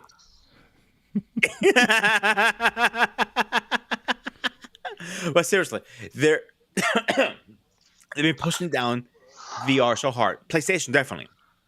You got to pay $500-$600 for the system. They pay another $500 to get the VR system, and it hasn't not proven. VR 1 was horrible. VR 2 is probably worse than dog shit. I disagree. Oculus is the only one that's a little decent. Go ahead, Well, I mean, Mandarin. my thing is this: what made VR? What's gonna make VR a success or a failure? It's the same thing that applies to the consoles. It's your video game library. Now that's why you're saying this about VR. Now the VR itself, to me, it's absolutely fantastic when you're playing the game, like the Star Wars games Which one? on PC. And I'm actually holding a lightsaber and I'm deflecting laser beams and shit, and I'm actually cutting down stormtroopers. Yes, because you look up, down, you're actually in the world, and it's fantastic, like a fantastic experience. The right? only pushback I But got with that, it hold depends on, on the my VR. thing is, but like, say you take Half-Life Alex, right? Absolutely fantastic. I'm in the world of Half-Life. I'm doing these things myself. But my thing is, where are the rest of the games? And That's my point. I guarantee you, when you narrow it down and tighten up your shot group, when you boil it down, I guarantee you, grooming, your overall problem with VR is the same as mine. Where are the fucking games? That's one. And my second problem is you have PSVR, I think it's called, whatever it's called, then the Oculus. The only two ones I know is good. Everybody that I know who has bought them, they tell me don't even bother getting the PSVR. Just get yourself the Oculus. Is more gameplay on that. There are Yeah, because you Gundams can on there. do it because you can plug it to PC. You know Yeah. what I mean? But That's here's the the thing. issue. But like on consoles, there's like, where are the games for it? Like, people have it, and it's fantastic technology. But where are the Absolutely. games? I have used a Oculus at my buddy CQ's house, and it's awesome. I played Saber Beats, and it's a Star Wars game. Now they have even a Gundam game. You're piloting a Gundam. And like, that interests me alone. But the PS version, the PlayStation version, I have nothing about it. Nothing. Not even one good game. I No, heard it came out, and that's it. remember what I mentioned earlier? It had something to do with the developer because PlayStation have a lot of games that could benefit from the VR. Question is, what are developers thinking about that? Do they feel like it worth getting into? Because you gotta look at the resources. Perfect example, because when you develop a game, you're hiring people to wear that 3DO suit to create that motion you're looking for in the game. Now you're going an extra mile, adding more reason when you want to do the VR game and have whereby people can actually feel themselves in again how you go about it, what accessories you don't need. Because if you understand the strain when it comes to developing a game, is one thing, but every game developer in every game to get into that same arena, yeah, look at the company budget. If they really have the time to do that, are they really making the money from the game they have already? Because if not one of the popular line like Gundam or Batman or Spider-Man, all these games that people spend so much money on DLC, after so, will I be able to do so? They had the VR game for Batman. They had a VR game for Iron Man. That could have been great, but after that, you don't hear no expansion game on that one. What's the problem? Yeah, and I got a question. What's this? What's this blasphemy I hear about you talking about one of the You had a problem with one of the God of War games. What's that? What's that shit? Oh shit. Okay, I didn't say I had a problem. I didn't think it was as good as the first one and the third one. That's what I'm saying. I think it was good, but it See, could have been better. you're gonna have Paul thinking those bad games. You can't tell lies like that and let them stand, man. Listen, Listen, Paul. that's my Listen. This is Listen, one of I'm talking. Listen, all I'm right. listen. I'm the dinosaur here, Mandrill. Like I said, I haven't played any Dinosaur, you're a fucking PC caveman. games since like the mid '90s. Again, by the end of the '80s, I was primarily a PC gamer, and that ended probably by the mid to the late '90s. I was out. So, and after that, after the smartphone came out, that's why I mostly play. I never owned. The last gaming console that I owned outright was an Atari 5200. Everything else, I went to my boy's house. He had an NES. Another guy had a Sega Genesis, and, that kind of thing. But again, I'm out. I'm the ancient guy. I go back to the video game before you came on. I was there at the video game crash of 1983, and I gave a pretty long, kind of historical lesson at the beginning of the show about what that was. But everything since the like I said, the late '90s, I'm out.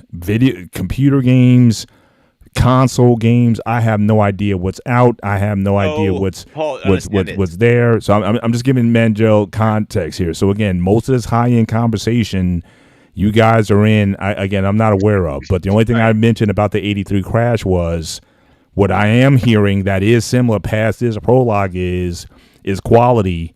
Is it will get you killed every single time. So if quality is a concern now, especially with all of the hardware you have to play with and unlimited RAM and unlimited this and that, I go back to the 8 and 16 byte days. And if y'all can't make that work with all that you have, then I got nothing for you. So, man, I gotta clear the air for a second. Number one, God of War, the first three. They're a special place in my heart. It's my culture right there. Greek God. My name is from the game. Ghost of Sparta. right. I think they're So great. what's your problem with the newer I think the ones, the story could last have been two? better. That's all I'm saying. I'm not saying it was bad. How much better can it be? You have a Greek god who killed the entire pantheon. Okay, damn near with his bare fucking hands. Okay, Yeah. to include Zeus. Then he moves over. So he leaves his area because of everything with the shit. It was all chaos. But I have And he left it that way. Wait, and he Paul, and he left it that way. He left all of Greece in absolute chaos, and he just left Greece. He fucked everything up, like to destruction, and just left it. Okay, and then he finds himself in like the Norse mythology, the Norse pantheon, their area. Now he fucks them up. He goes there, starts a whole other family. All right. Meets a We got a little woman debate who's a right now. frost giant, has a kid with her. Okay, everybody like Thor. I mean Odin. Stop playing with me, dude. Stop playing. All right. How much Okay, better of a story do you time want, out. man? How much That's better of a story do that's you like a want? Okay, black you got a dude. problem with me. We have a comment, and it says the new God of War games are better than the old ones. I disagree. The stories, man. Yeah, the stories are better. Like that was like the I'll give you overall that. story of this character, Kratos, the ultimate anti-hero. He's better than Wolverine, man. Like as an anti-hero, he doesn't care. This guy's an absolute psychopath, Paul. Okay, he does not care. See where I got my nickname then? You fuck with him, you get in his way, it's over. Like period. He doesn't care. But You know? Manjo, But he's the sound hero of the story, and it's just I mean, like it's no. like wow. doesn't he sound like a black man that do the same thing too? No, we don't do that. We don't do that. No. This dude is something else altogether different. David, give me one at least. A Greek guy actually is better for once. Come on, you can say it. They're gonna hurt you. Come on, spit it out. Come on, boy. Come here, boy. Say it, boy. I plead the fifth. No, fuck And here's you. the thing, but here's the beauty of these last two games, though. You see the growth of that character. This same guy who in God of War 1, 2, and 3 was an absolute maniac. It was an Like I asshole. said, he left the entire world, Paul, in absolute chaos by killing all of the gods. So I there's have a no one. question. Wait, and the Titans. So now there's no one to govern anything. That's what I mean, chaos. Like even nature. So wait, itself, so what's the there's point of no the game? one- You trying to beat him, even though he killed all the power guys? You're you're somehow going to be amped up if he can defeat all these Greek gods and everything. He It's a did. revenge. It's a revenge story, really. But Yeah, he But did then all who the are you Zeus. then? What are you you're here. Prometheus? No, Who are you're you then? Kratos. You're Kratos, and you're gonna go around. Some of these guys are gonna help you. Some of them are gonna stand in your way. Some of them are gonna be enemies, flat out. Like even Hercules is like, dude, fuck you. You're a joke, and you just you beat him like one too. Yeah.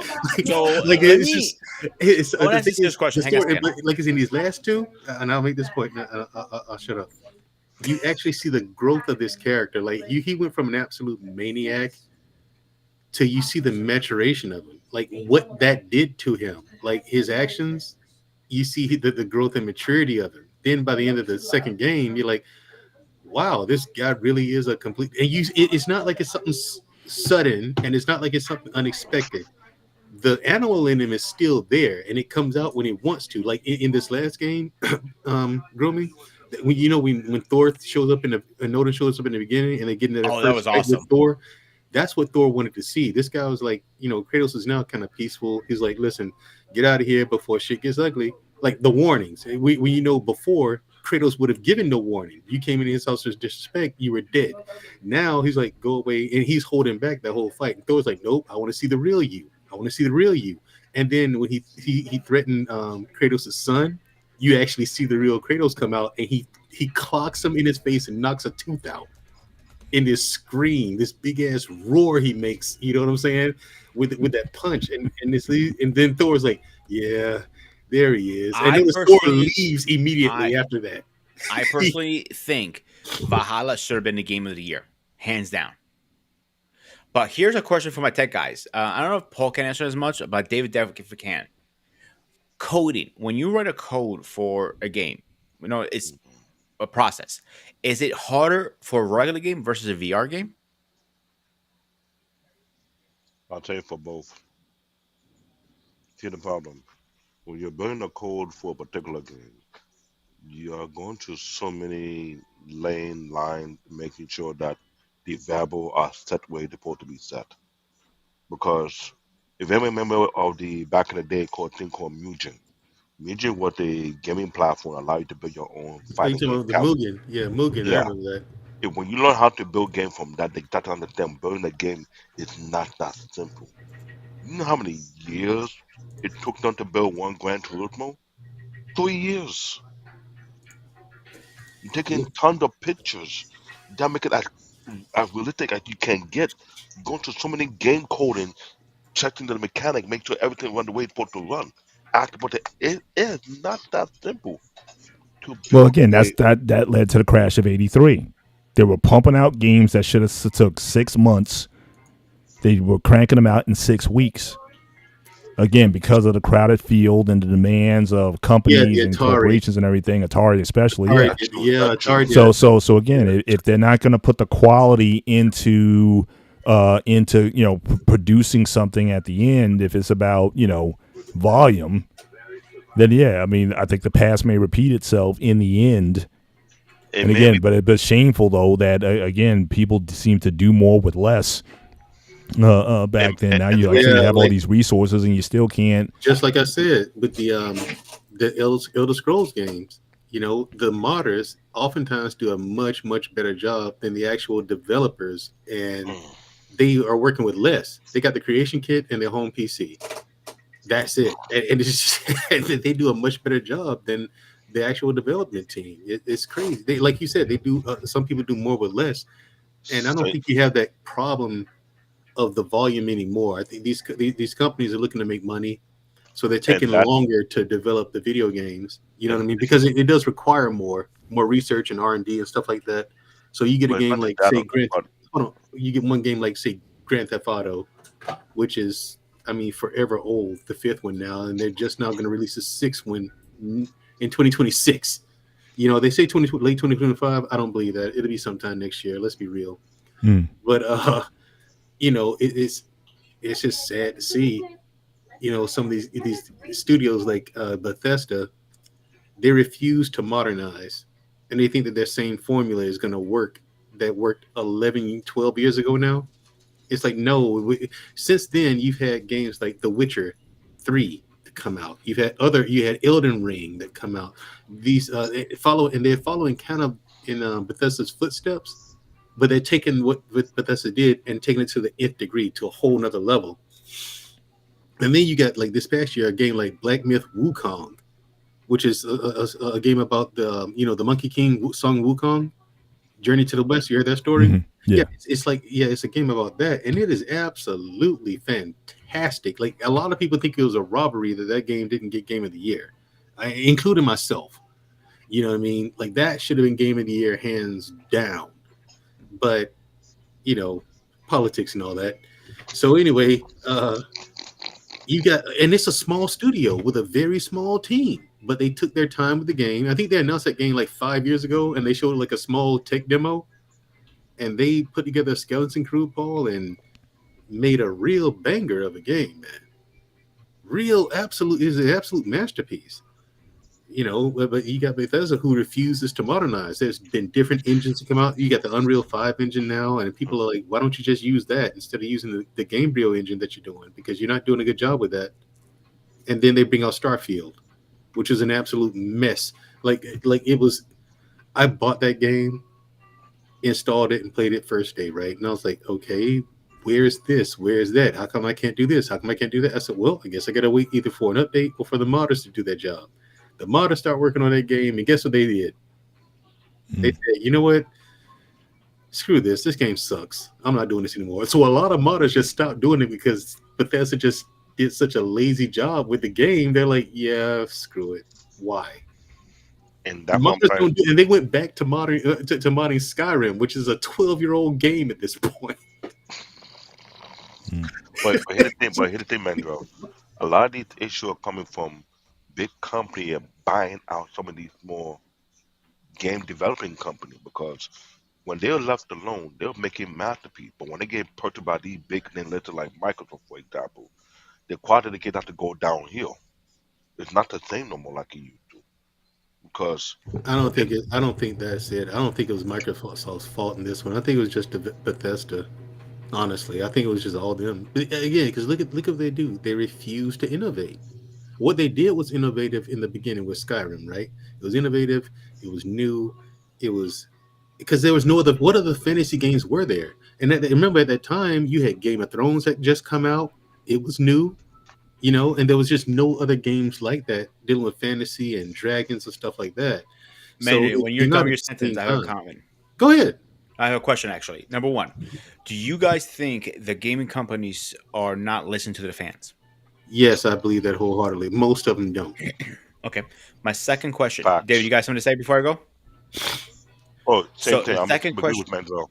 my second question, do you think gaming companies are not moving with the current times? A lot of them do not. Might get into detail with your answer, please. My example here a minute ago was with Bethesda. Um, I said, Cody says, I didn't get that game because I don't want to be a monkey man. Okay, fair enough. But you're missing out. It's a good one. It's a good game. But fans would tell companies what they want. They'll say, well, look, we want to be able to do this, we want to be able to do that.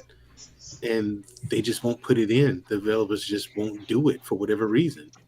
You know what I'm saying? For example, you remember Grand Theft Auto San Andreas, right? Hmm. Yeah. Now, Paul, in this game, the graphics were absolutely terrible, in my opinion. In my opinion, Mm. even for that time, I just like, ugh, you know, ugh. But it's a fun game. You can go into a gym, work out, and get buff. You can go into restaurants, different ones, eat too much food, and get fat. And you can or you could work out and get really skinny. You know what I'm saying? Like you can do a lot of running on a treadmill or whatever on cardio machines, get skinny, and like you can put on a lot of muscle. But if you don't eat enough, you start losing the muscle. So what does this have to do with the game? But it's just That something is the fun game. to do. That is, But that's what I'm saying. I mean, it's just it's a fun mechanic. Just a fun mechanic to do. Like you're in an open world, you want to be able to do these kind of things just to see if you can do it. You can do it. And but my point is like this: all these little knickknacks like that. Then comes Grand Theft Auto 5. Oh no, 4, and it's not in there anymore. It's like they went backward. Then 5 comes out, and it went backward again. Like they just didn't. It wasn't like that mechanic wasn't in there, and a lot of other things weren't either. It was just came.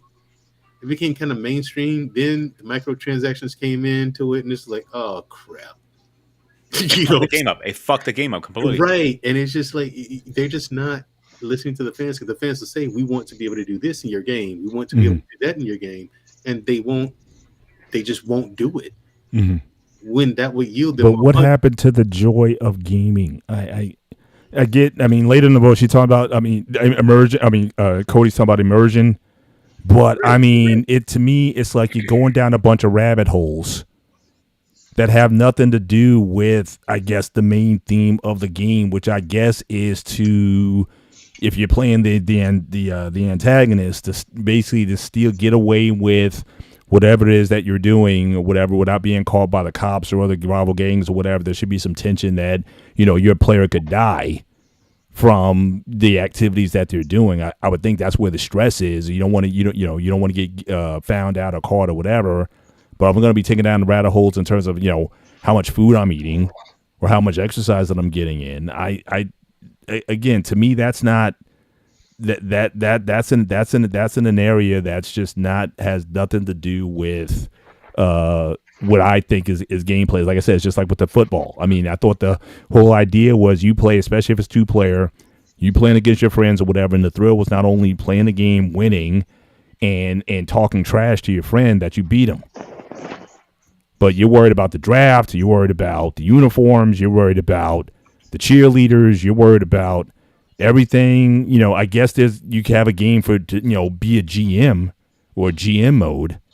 And I guess some people may take an interest in that, you know, because everybody thinks, especially with fantasy now, everyone thinks they can build a dream team or whatever. They know what moves to make more than a GM would. But to me, it's about the game.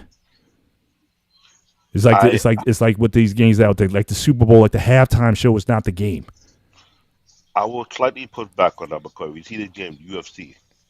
It had that feature where you have to build your fighter. You have to train your fighter. You have to train your fighter how to punch, how to kick, how to counter, have your fighter do the workout routine whatsoever. It build it. It make you like to add more points to add on to your character, so you guys get better percentage out of it. So in some kind of way, it does play a part. I heard the same thing also in the boxing game as well. Sometimes some of these things it adds up a long way because when I mentioned Diablo is one of those type of games with a lot of modification going on. You pick up weapon within the dungeon, you go somewhere and you craft a unique weapon that will benefit you. And when you do that over the period of time, type of what weapon is bad for you, what weapon is not bad for you. That's the thing about modification and all these little things that add in. But what man Joe was pointing out, it does make sense because if you're someone who's doing this survey, asking tons of people what feature you like in the game, you find out that they want this, they want that, they put it out there. But when you remove it, it kills your sales. That's exactly what it does. Yeah, because people want immersion in their game now. That's what it's become to. Now, you do have the game, like Grand Theft Auto. You do have the story mode and all that. You know, you have all of that in there. It's still there. You can just do that. But my thing is, these are options that you can do just because. You know what I mean? Some people like doing that. Why would you take that away? Like, okay, it was a good feature that people like. Why would you take that feature away? I just didn't understand. I just didn't understand that. Yeah, I'm still. I guess I'm still trying to understand a little bit about that part, about why that is become such a demanding item in the game, rather than, again, having the experience of playing something, having a reward out of it, and then you know, coming back to it later on. Like I said, I'm still that guy. Like I said, if a game can't give me enjoyment in about 15 to 20 minutes, it's not worth playing. Otherwise, again, I'm going to look around. It's like, oh my gosh, I've been on this game for 4 hours. I've been on for 5 hours. It's like, you know, I could have been fooling my wife at this time, but I've been gaming for 4 or 5 hours. I'm an idiot. So that's kind of how I think of it. I think everything is good. I'm not down anything, you know, but you know, moderation is key with me. And if you're saying you want to be so immersed that becomes your reality, then to me that's something else. Well, that is a problem with these kids. They literally forget everything. You're gonna have a freaking It's not just model kids. woman. I'm talking about 35-year-old adults I agree. also. I agree. I'm not disagreeing with that. People in general. Let me rephrase my comment. People in general forget about what's going on around. You're gonna have the hottest woman, Trish Stratus herself, and come her taste, rubbing her your face, and then like, "Get out of my face! I'm playing the game." I'm like, dude, seriously, like, what's more important? You're a woman of the game. I'll pick my woman over the game any day of the week. But some people But don't care. but I then game again, here and there, but not like I'm not addicted to it. but now you have a new generation of people, or more like a couple who play game together more than regular before. So a lot have changed over the years. So you have find people who mutual interest in playing game and they spend their time together. If you go online, YouTube, look at couple gaming setup, you will see the room whereby his or her PC have unique setup. What they either have mixed matching color, what is going on right now. Mm, So I get what you're coming from. It's right now. It's just that the gaming industry have really changed the type of group of people that we have today. We have the regular people who just play game for a few minutes. You got people who like to play game for an hour, two. And you got those who met each other on the game and they found their mutual interest in game. Either they're pro gamers or they like to be part of a particular community. Like the Star Wars game. That one, I know Manager know this one, but these games almost go forever. The mm. Elder Scroll, the Diablo, the Warcraft. These like forever games. Like it never end. Which I don't, I never understood the appeal of the World of Warcraft. Me neither, to be honest with Yeah. you. Cody asked a question. He says, would I rather play a game where I only have I said, would I play a shooter play a shooter that only has one gun or multiple? I think there's a compromise there. I think obviously that there's been games like my favorite game of all time is Galaga. That's like my favorite game. And the thing you always look for, you want to get in two gun mode as quickly as possible. But Galaga? if yeah, that's my favorite game of all time. But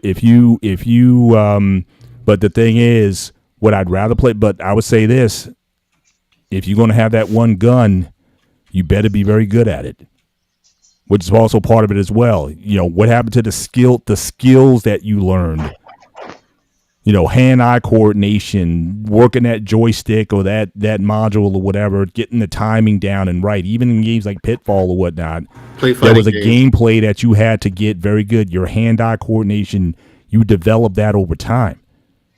And Now, so, It's in all fighting. It's in the fighting games like Street Fighter. mhm, Yeah, yeah. fighting, You see, you missed out on all that.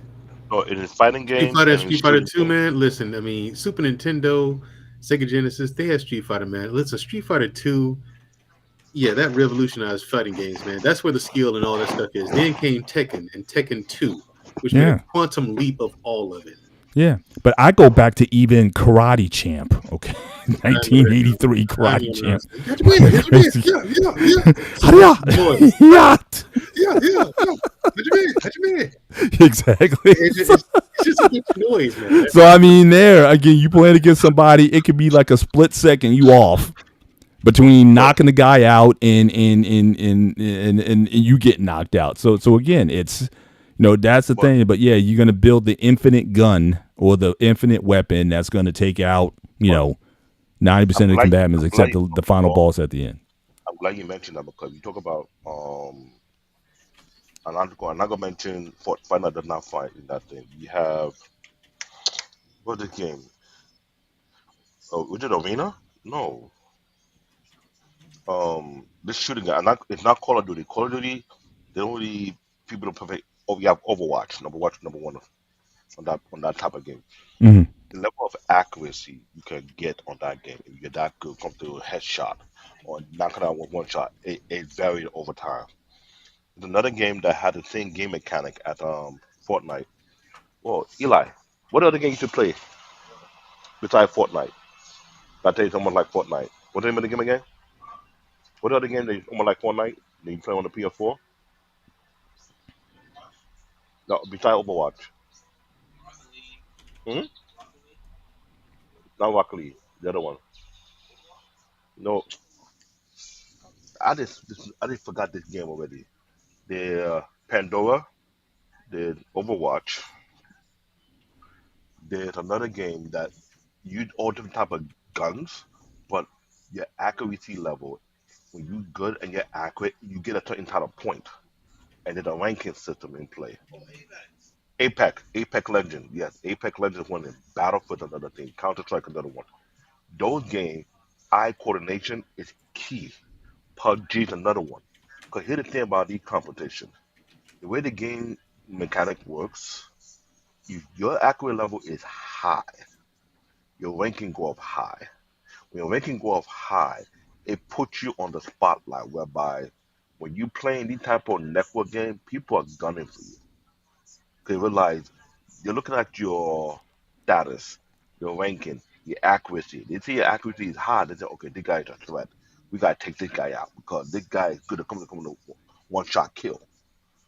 Those type of games dominate the gaming industry in a way whereby it enters into competition when people are winning money for it. Because there's one kid they thought the guy was cheating. I know Manjel saw the video on YouTube.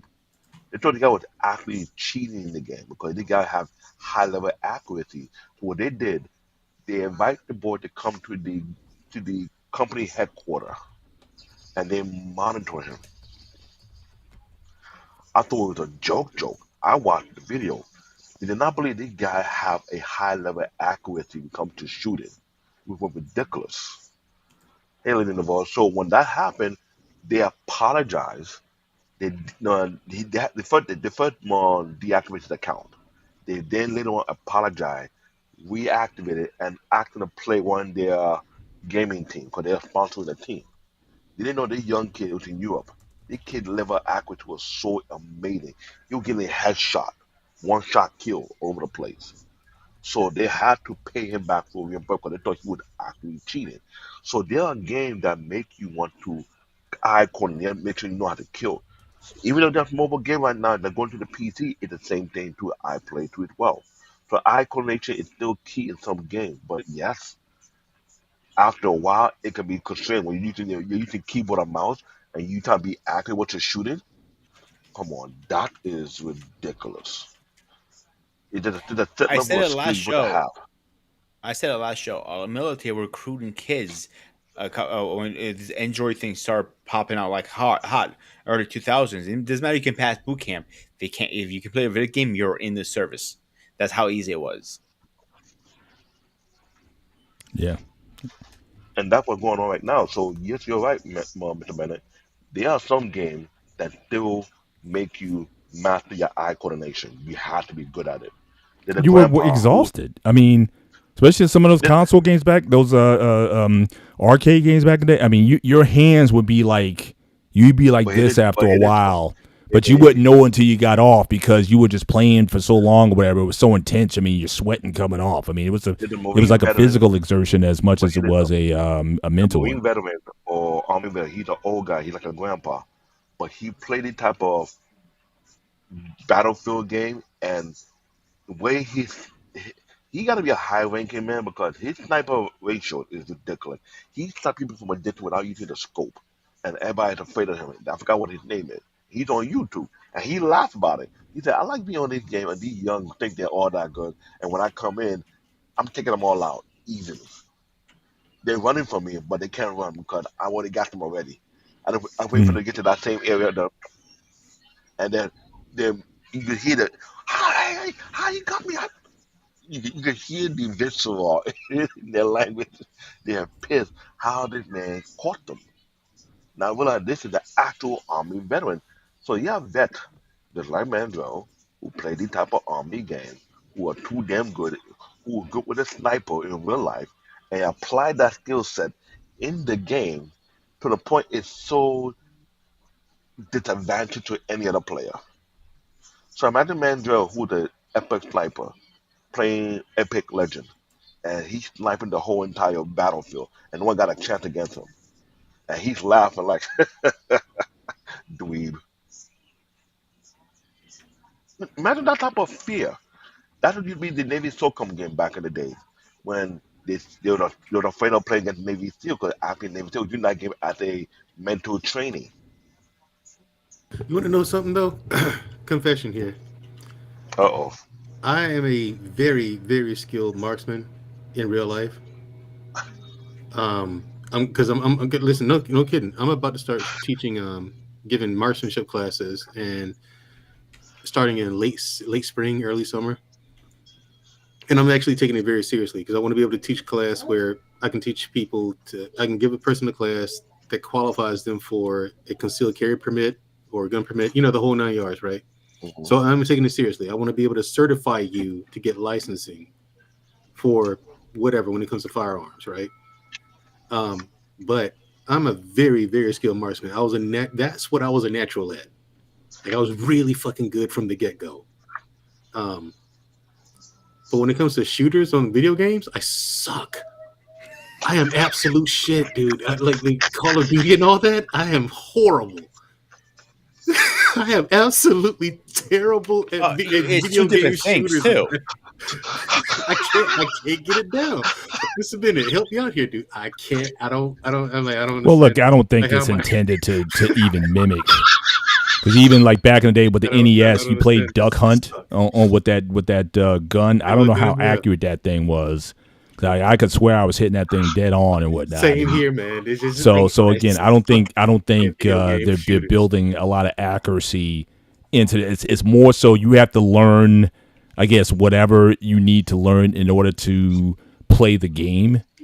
But it's not going to mimic all that training that you got in as a marksman in the mill. You got to basically unlearn all that and just go with what the gameplay is rather than what your skill set will get you. Because I don't think anybody is coming out with, even when in the VR space, I don't know if anyone's developing that level of accuracy where you can model. Well, here's the thing. You know, Now, what the thing is, like in real life, dry fire does help. Dry fire does help. In real life, and you can do that inside your house, right? They got equipment there that like where there's a laser round. It's a dummy round, but it's a laser round. You squeeze the trigger once the hammer hits the dummy round, it shoots a laser at the target. And the target comes with the package too, and you can like working your draw speed, accuracy, and the whole nine with a real gun. You know, but it's even that's very different from video games. That's an actual simulation of firing a firearm because you are firing a firearm, but you're getting your target practice too without using live fire. mm-hmm. Yeah, but here's the thing: like, quick story in basic training, and I'll tell this during my interview too, which we can do either this coming weekend or the next weekend. Groomy, I'll give you a call or shoot you a text tomorrow and lock that down with you. Actually, Okay. lock down the interview so we can actually have it on the books. Yeah. Okay. So yeah, I was in basic training. Comes down to we finally get to shoot the M16, right? I'm like, yeah, we get to shoot a fucking gun, right? So we go there, and I'm all over the paper, and I'm doing center mass. I have no clue what's going on. I'm like, oh my god, I suck at this. I was really good at the combatives, the hand-to-hand combat. I was really, really good at that. I'm throwing Mm-hmm. people over the place, tripping them, fucking them up. People are in on the neck, on the heads. I got them in chokeholds and shit. It's just so. I said, okay, guns. I finally get to do this. I'm paying attention to every word the cadre tells us about range safety, how to aim, how to breathe. And I put everything step by step into practice. I'm all over the paper. So then one of my drill sergeants, the cadre, comes up and says, hey, Harris, come here a second. So I cleared my weapon, you know, get out of the hole. Because you're in a hole. They have you in a hole when you do your target practice, right? So I come up. He says, come with me. He takes me to the unit armorer who had his little van out there. Like, dude, like 3 minutes. I handed my weapon. Like 3 minutes, if that. This guy hands it back to me. I said, was there something wrong with it? He said, yeah, but I fixed it. I said, that fast? He said, yeah, got it. I said, okay. He said, try it now. So no problem. So I told him, drill sergeant, hey, he says he fixed it. They pulled everyone else off the range. Mm. Gave me new paper, put on the target. So all eyes are on me. All the rest of the candidates in basic training, all of the cadre, everyone's looking at me. I didn't give a shit because I was sitting there and I focused on the target. And at that time, we did 3 round shots for qualification. So I shot all 3 center mass. I'm shooting on top of my targets. I'm shooting on I'm that good at it. Like that was my first day ever shooting an M16. First time ever putting one in my hands. So they gave me another magazine with 3 rounds. Again, those 3 rounds are on top of the first 3. It's like, well, he shot the shit out of that. That's right, Harris. Come on out, because normally they let you go further than that. They gave me six rounds, and had done so well. They just pulled me. They like, yeah, you're good, no problem. You know what I mean? It's like, how much? So your dad take you shooting? No. Your dad's never taken you shooting? No. Who took you shooting? Nobody. Well, my uncle did when he taught me how to hunt, but that's about it. I mean, he would shoot the deer or the whatever, but that's Man, so. I mean to cut you off, but I'm even that Chris good Kyle. in real life, right? I'm that good in sniper, training to be a sniper. Holy shit, grooming! I'm very, very good at this. Yeah, I was going to use that for example. Chris Kyle, he was a natural. He was like 100 kills on some stupid shit number like that. That's why they called him the legend at one point because he was so good. He saw a snake in the yard. He goes, "A snake! No, come on!" He starts to go. He show us. Popped him on it. It was freaking out there. He had incredible instincts. It was like something from a comic book. But Yeah, anyway, guys, some coming people are in. just like some people are just like that. But my point is, like, I'm that good in real life. Video games, though, first person shooters and video games, I fucking suck. I don't know what it is. Listen, man. maybe one day they'll develop something like the holodeck that'll simulate real combat. But until then, yeah, stay in the field. Go to your. Do you still go down to like where you're at now? Do you still go down to Quantico or whatever and get on the range and stuff? Is that still something you do? Yeah. Yeah. See. So before we go our final thoughts, one thing I want to say. Yeah, I'm not sure they still have this, but at one point they were using VR to train soldiers to shoot and stuff like that. Andrew, you maybe can you touch base on that, or are you not familiar with that? What I'm talking about? I'm not familiar with the VR. Yeah, they had a VR system going. I'm not sure if they still use it or not. This was like early 2010s, I think it was. You put goggles on it. You had a rifle. It kicks back like a rifle, and you had a little pad, like a chest thing. If you got shot, it will zap your ass. It was not to the point you get hurt, but it was so it'd be. You felt it. Let's put it this way. Right. So by that said, that's they were using video games in the service either. But let's get our final thoughts. David first, Paul next, and Mandarin next, and I'll finish up with the schedule. The game class era. This is a very interesting topic.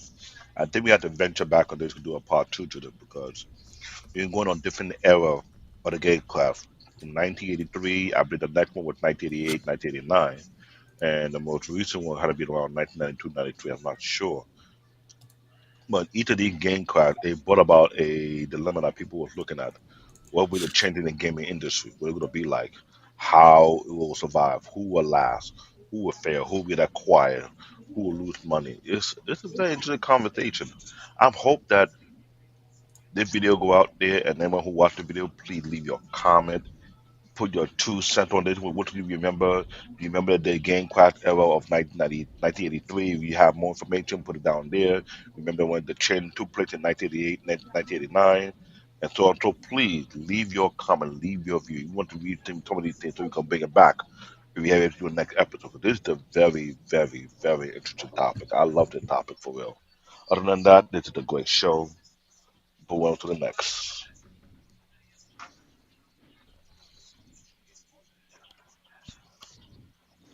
All right. Well, again, tonight, ladies and gentlemen, I represent again the ancient of ancients. All right. So I go back to paper airplanes and tag and all that kind of stuff, and then you had the console that just had you had the knob, and it was just a thing that went up and down like this. So you played Pong, you played tennis, you did doubles and whatnot. So again, I just come from an earlier era.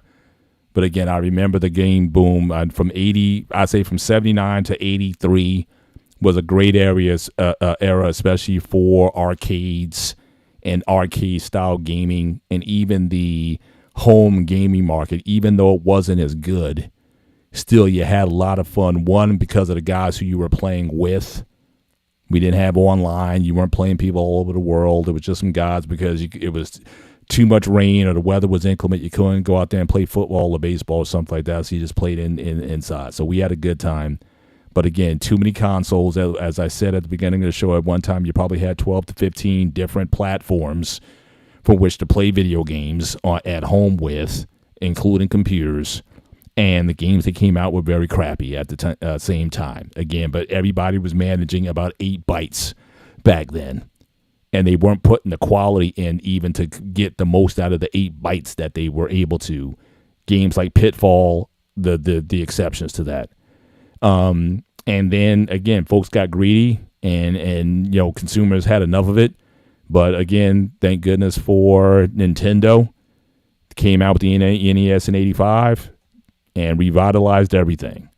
And so, and from what I'm hearing tonight, there have been certainly many highs and lows. You had a similar sort of crash, if you will, in the late '80s, going into the '90s. Computer gaming came on, and then that's when I, kind of made my exit. But like I said, I became mostly a computer gamer. But I wasn't, I wasn't going to be all in building the ultimate platform to keep playing. I kind of got on with things. So honestly, I kind of fell out of video games altogether, except for the MAME platform that allowed me to play all my favorite arcade games on my computer. So certainly, I was able to live a sort of a retro existence for many years, and then you figure the even today is whatever's on my smartphone.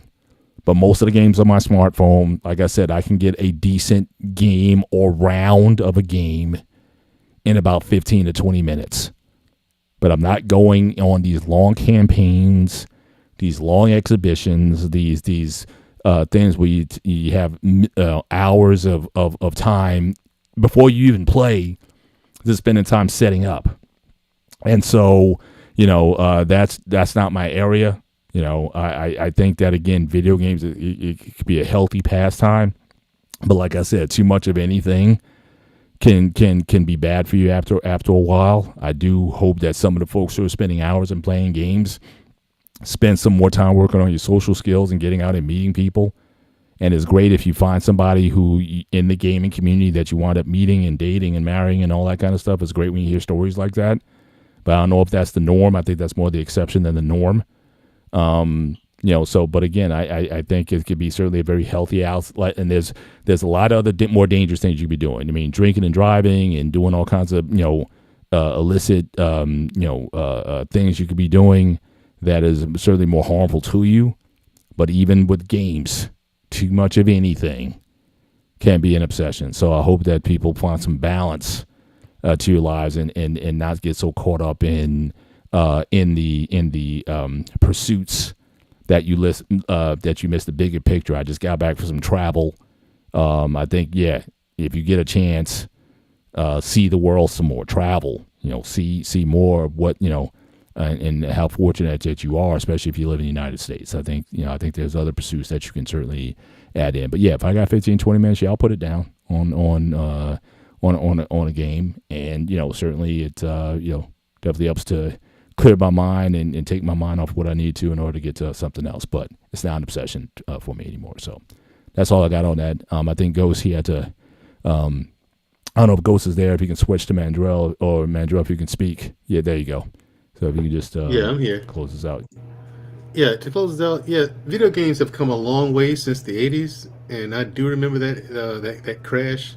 Well, I was very young, and I remember hearing a little about it. But then, later with documentaries and everything like that, that's when I get to see the whole thing. But I agree, it can be a healthy pastime.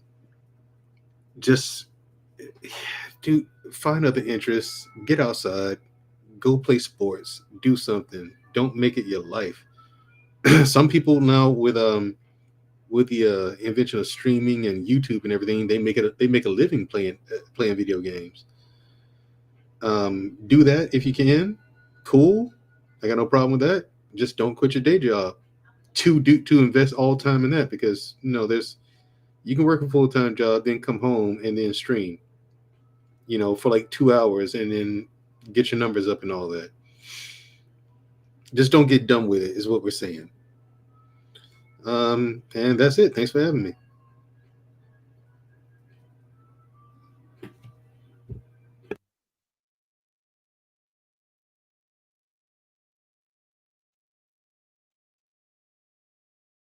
So, guys, really fast. I love gaming. I really hope we don't get crashed. I hope this goes well for us. It's just something I am concerned is going to happen. But really fast, let me do a quick schedule update. We are having the greater. I'm going to speak to Paul in the background what topic we're talking about. I'm still not positive because I'm going back and forth with a couple ideas. So for the next couple weeks, the schedule is going to be this week. Paul didn't know about this. We're talking about X-ray content is bad for your brain if it's toxic or not. Then on next Saturday, the 11th, we'll be talking Voltron, A Legend of Heroes. Then on the 16th, we're going to be talking about the unspoken rule, why women can bar shame us, but we cannot do vice versa. And on the 18th, and this is another topic Paul gave me an idea for, is paper versus screen, movie versus book. I really am curious what you guys think. Except that, as always, please hit the like. Please hit the like, share, and subscribe. This was a Spartan HQ Network. This was the Operation Hangout. I'll see you guys next one. Stay safe, stay fresh, and see you in the next one.